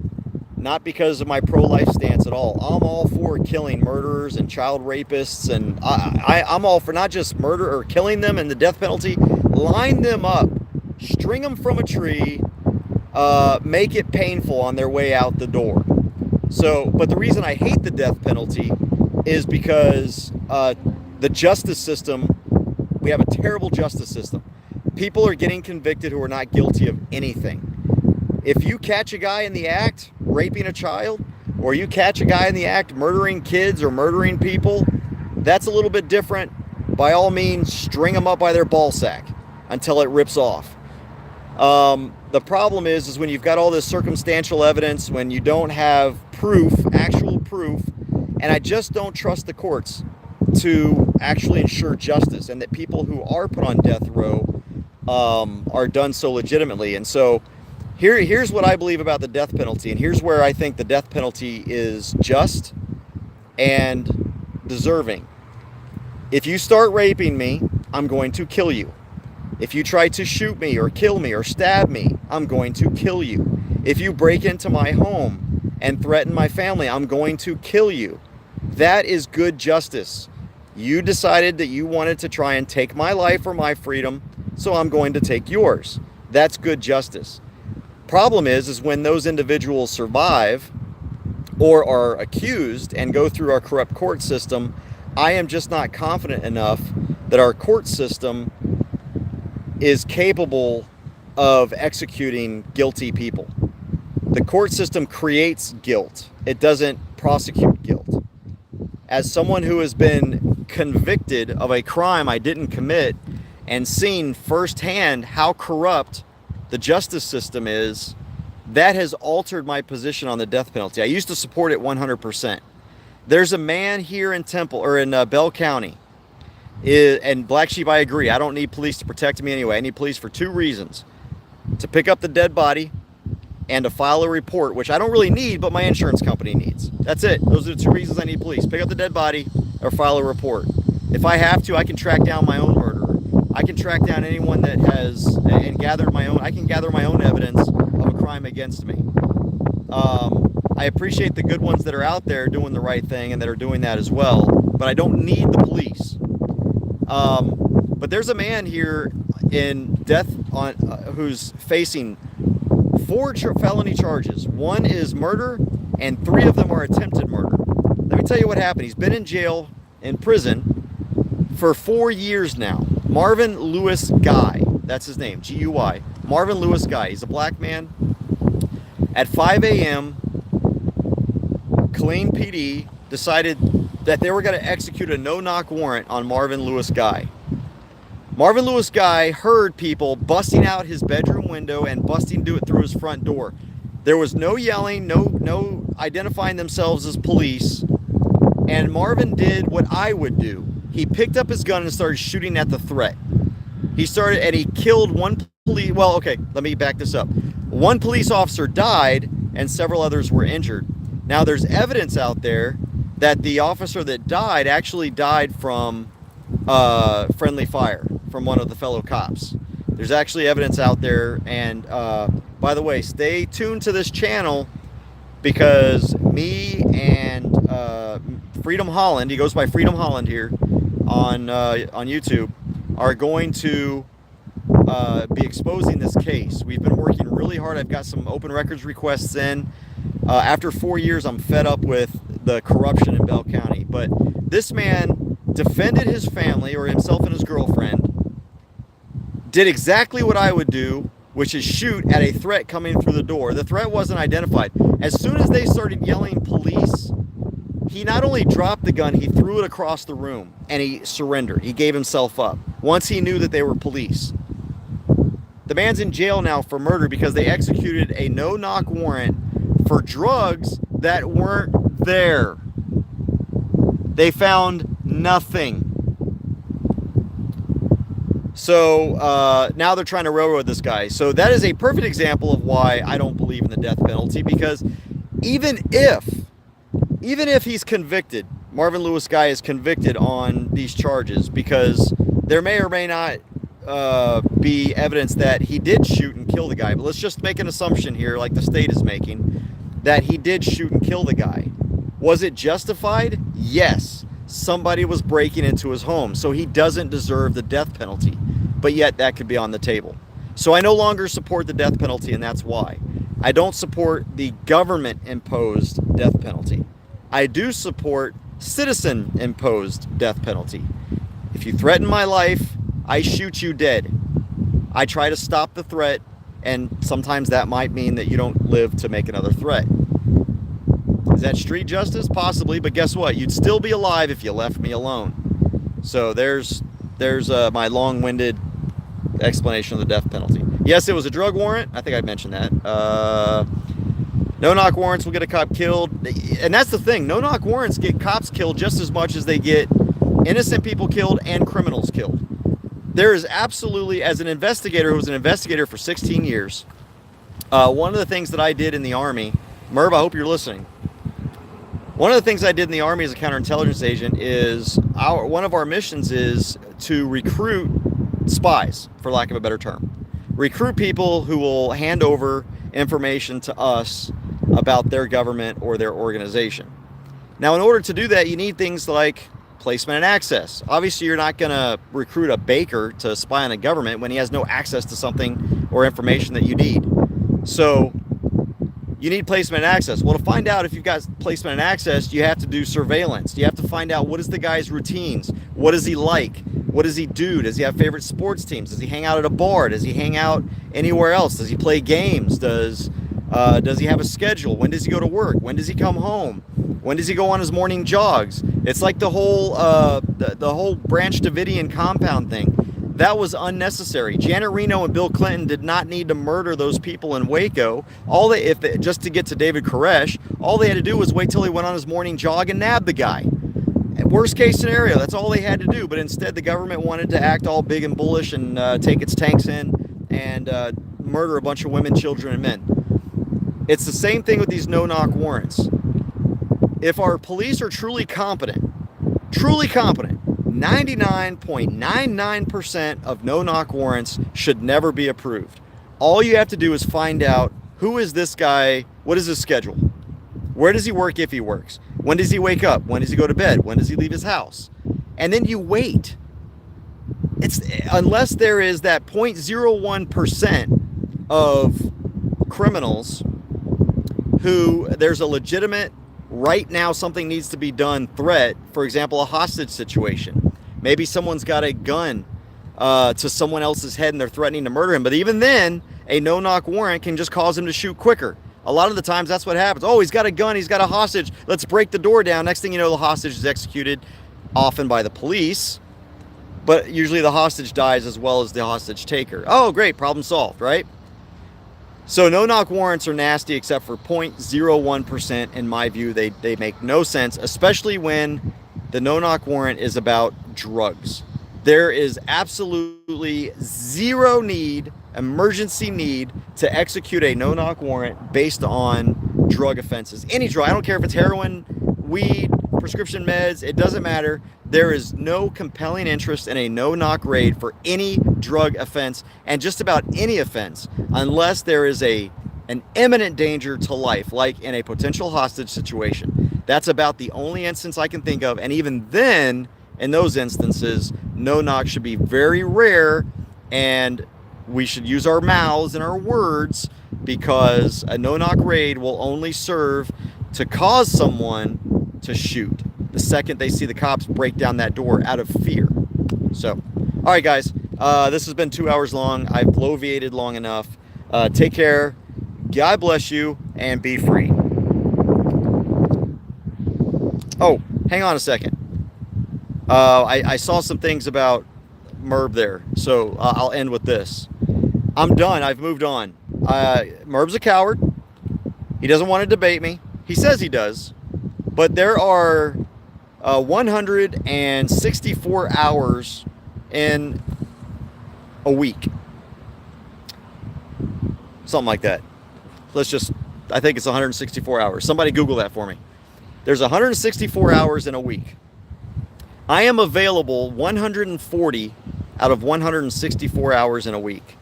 I do not do debates on Sundays. I do not do media interviews on Sundays, generally. I think there was one time I made an exception, but I can't even remember what that is. But I can't remember doing an interview on a Sunday, but I'm not going to lie and say I've never done it, because it probably has happened, and there are extenuating circumstances for everything. Just like I don't believe in killing people. 168. Okay, I was close. I said 64. There's 168 hours. At least that's what someone said. I am available all but 24 hours of those days to do a debate. I don't care if it's Wednesday at 2:30 a.m. I will do a debate with Merb. I will do a debate any day and any time except on a Sunday. So 24/6, I'm available. 24/6. Merb wants to do a debate at 1 hour on one day, and that's it. If I won't do a debate at 4 p.m. on a Sunday, he won't debate. Who's the one that really truly wants to debate? Who has the most to lose? A nobody like Merb? Or somebody who's a public figure? Think about this, Merb. You can so expose me with all the lies that you've been putting out there by just debating me and exposing me. That's all you have to do. All you gotta do is debate me. And I even told Merb, if you debate me, I will bring live my DD214 live on that debate. I'm not giving it to him. I'm not giving it to him ahead of time, and I'm not going to publish it. The media has vetted me so many times, has come into my house and seen my DD214, has seen my award write-ups, has seen everything about my career. So Merb, the idiot, who quotes discredited sources, who have already been discredited and proved his lies, but those are his sources, will only debate me 1 hour, one day out of the week. I will debate Merb 120 hours or 24 hours out of the week on 6 days. And all he's got to do is pick one of those hours on any of those days, and I'm in there. But I don't care anymore. I've made my challenge. The challenge is out there. The challenge is up. I have nothing to prove to anyone. Merb's the one that made this video with a bunch of ignorant, false statements. He's the one that needs to back it up. And if he wants to debate me, I'll debate me, and he can debate me. And if not, I'm moving on. I'm not going after Merb whining about a debate. Him and his sycophants are the ones whining that I won't debate, but I will debate any day but Sunday. That's any day but Sunday. I will debate 6 out of 7 days a week. He will only debate 1 out of 7 days of the week. And he's doing that on purpose. And I don't care if you believe in what I believe or not. Those are my religious principles, and I'm not changing them for you or anybody. Michael Yon was a Special Forces soldier. He did graduate the Q course. And, almost immediately after graduation, he killed a man in a bar fight from what some people say was a sucker punch. Killed a man in a bar fight, ended up basically as a special forces soldier in admin duty the rest of the time. Wasn't on any teams, just performed admin functions until he was eventually released from the military. He was listed on his 2 Alpha and 2-1 through his assignments as excess, which means he didn't even have a slotted position much of the time he was in because of this. So Michael Yon is, I'm not going to say he's not a veteran. He is a veteran. I'm not going to say that he didn't serve. He did serve. And I'm not going to say that he's a REMF. I don't think there's a difference between a REMF and an SF soldier. They just have different jobs. And so what? Hang on, I just saw something about Larry. I don't know who Larry Vickers is. Begs to differ from you. What? Bananas. What does he beg to differ about? So 168. Thank you. So I am available 144 hours out of the week. Merb is available 1 hour out of 168 hours of the week. Now you tell me who doesn't want to debate. Who's scared? Who's the coward? Sorry, my religious principles I'm not going to sacrifice for Merb's benefit. I made the debate out there. His people can either shut up and get him to debate me on those terms, which are really his terms, except for his one. I only have one condition, and it's a pretty wide open condition. It's not on Sunday. All right. I'm waiting to find out what this Michael Yon thing is. I don't know. Hey, SFL spotter, he's really nobody. But he made a video about me claiming that I'm not who I say I am. He questioned my my background, saying that I was I'm not a counterintelligence agent, that I was not a single intel. Okay, here we go. All right. No, you are a 98 REMF, just like Storm and Norman. No, I was a 98 Golf for all of 5 years. Bananas. So you've obviously drank the Kool-Aid as well. I served as a 98 Golf for the first 5 years as a Spanish linguist of my career, and I served for 21. So there you go. So I'm not a 98 REMF. I ended up as a 97 Bravo and then a 35 Lima. I retired as a 35 Yankee, and I've done both HUMINT, SIGINT, and counter intel. So now what? So apparently Larry Vickers is ignorant, doesn't know what he's talking about. There you go. Yes, they're all Intel MOSs. That is brilliant. Brilliant. Congratulations. Wait a minute. I've always said I was Intel. When did I ever deny that? Anybody? Bueller? Bueller? And guess what? As Intel, guess who provided Intel to the people who you don't think who are the SF guys? Guess who provided that OODA loop, that short Intel cycle? Guess who provided the Intel for getting targets that the SF guys go and attack? Just take a wild guess. I don't care who Larry Vickers is. Why should that even bother me, who Larry Vickers is? Obviously, the dude's a liar and ignorant and doesn't know what he's talking about. So if he has something to do with the military, he's sitting there saying that I'm a 98 guy when I retired as a 35 guy. As a 90, I guess the old MOS was 97. So I spent 1/4 of my career as a 98 guy. So Larry Vickers is an ignorant douchebag. If that's what he's saying, I don't know. I don't know who Larry Vickers is. I don't care who Larry Vickers is. So, so who's Larry Vickers?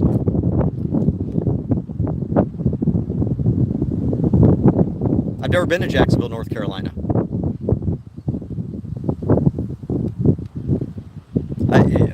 Again, where are we going with this? I was never stationed in Jacksonville, North Carolina. When did I say I was stationed in Jacksonville, North Carolina?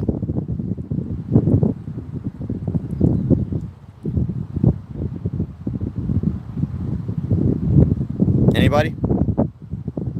Anybody? No? I'm trying to figure out why that's important. Anybody? So, I mean, I just discredited Vickers and yet you continue to say that Vickers is somehow this guy I should care about.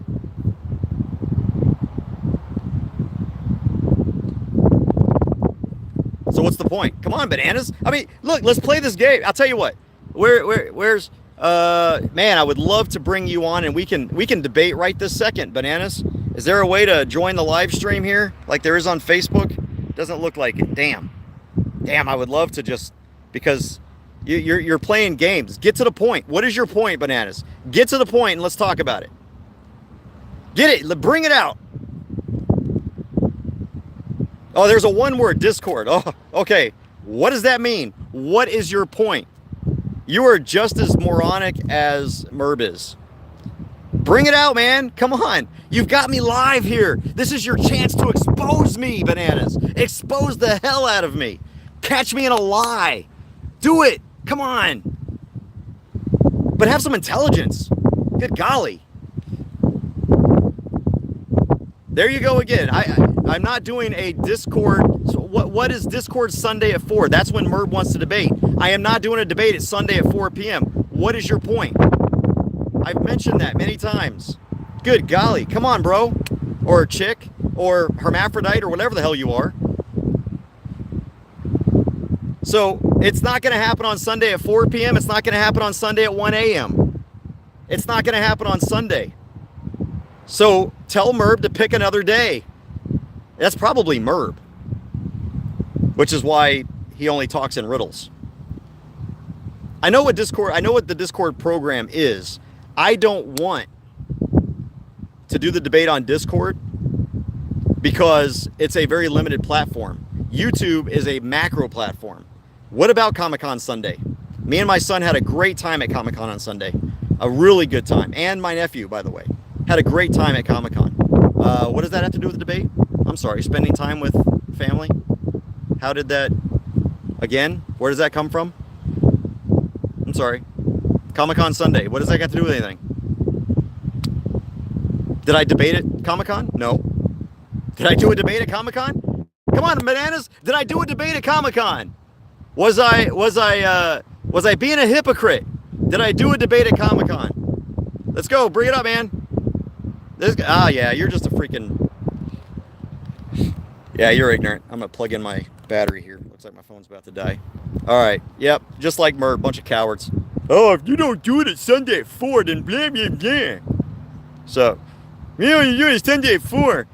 Merv is a real man because he told you he'll debate you one time, but only one time. He won't debate you any other time. You're not a real man because you'll debate him anytime, except Sundays, but there's like 6 other whole days, man. Jeez, what about those 6 days? Freaking Merb and his sycophants, man. You guys crack me up, actually. Did I do a good Merb impression there? Because that's how he talks. That's how he talks. It's pretty funny. Come on, what's up, man? You still haven't exposed me, brother. Or sister.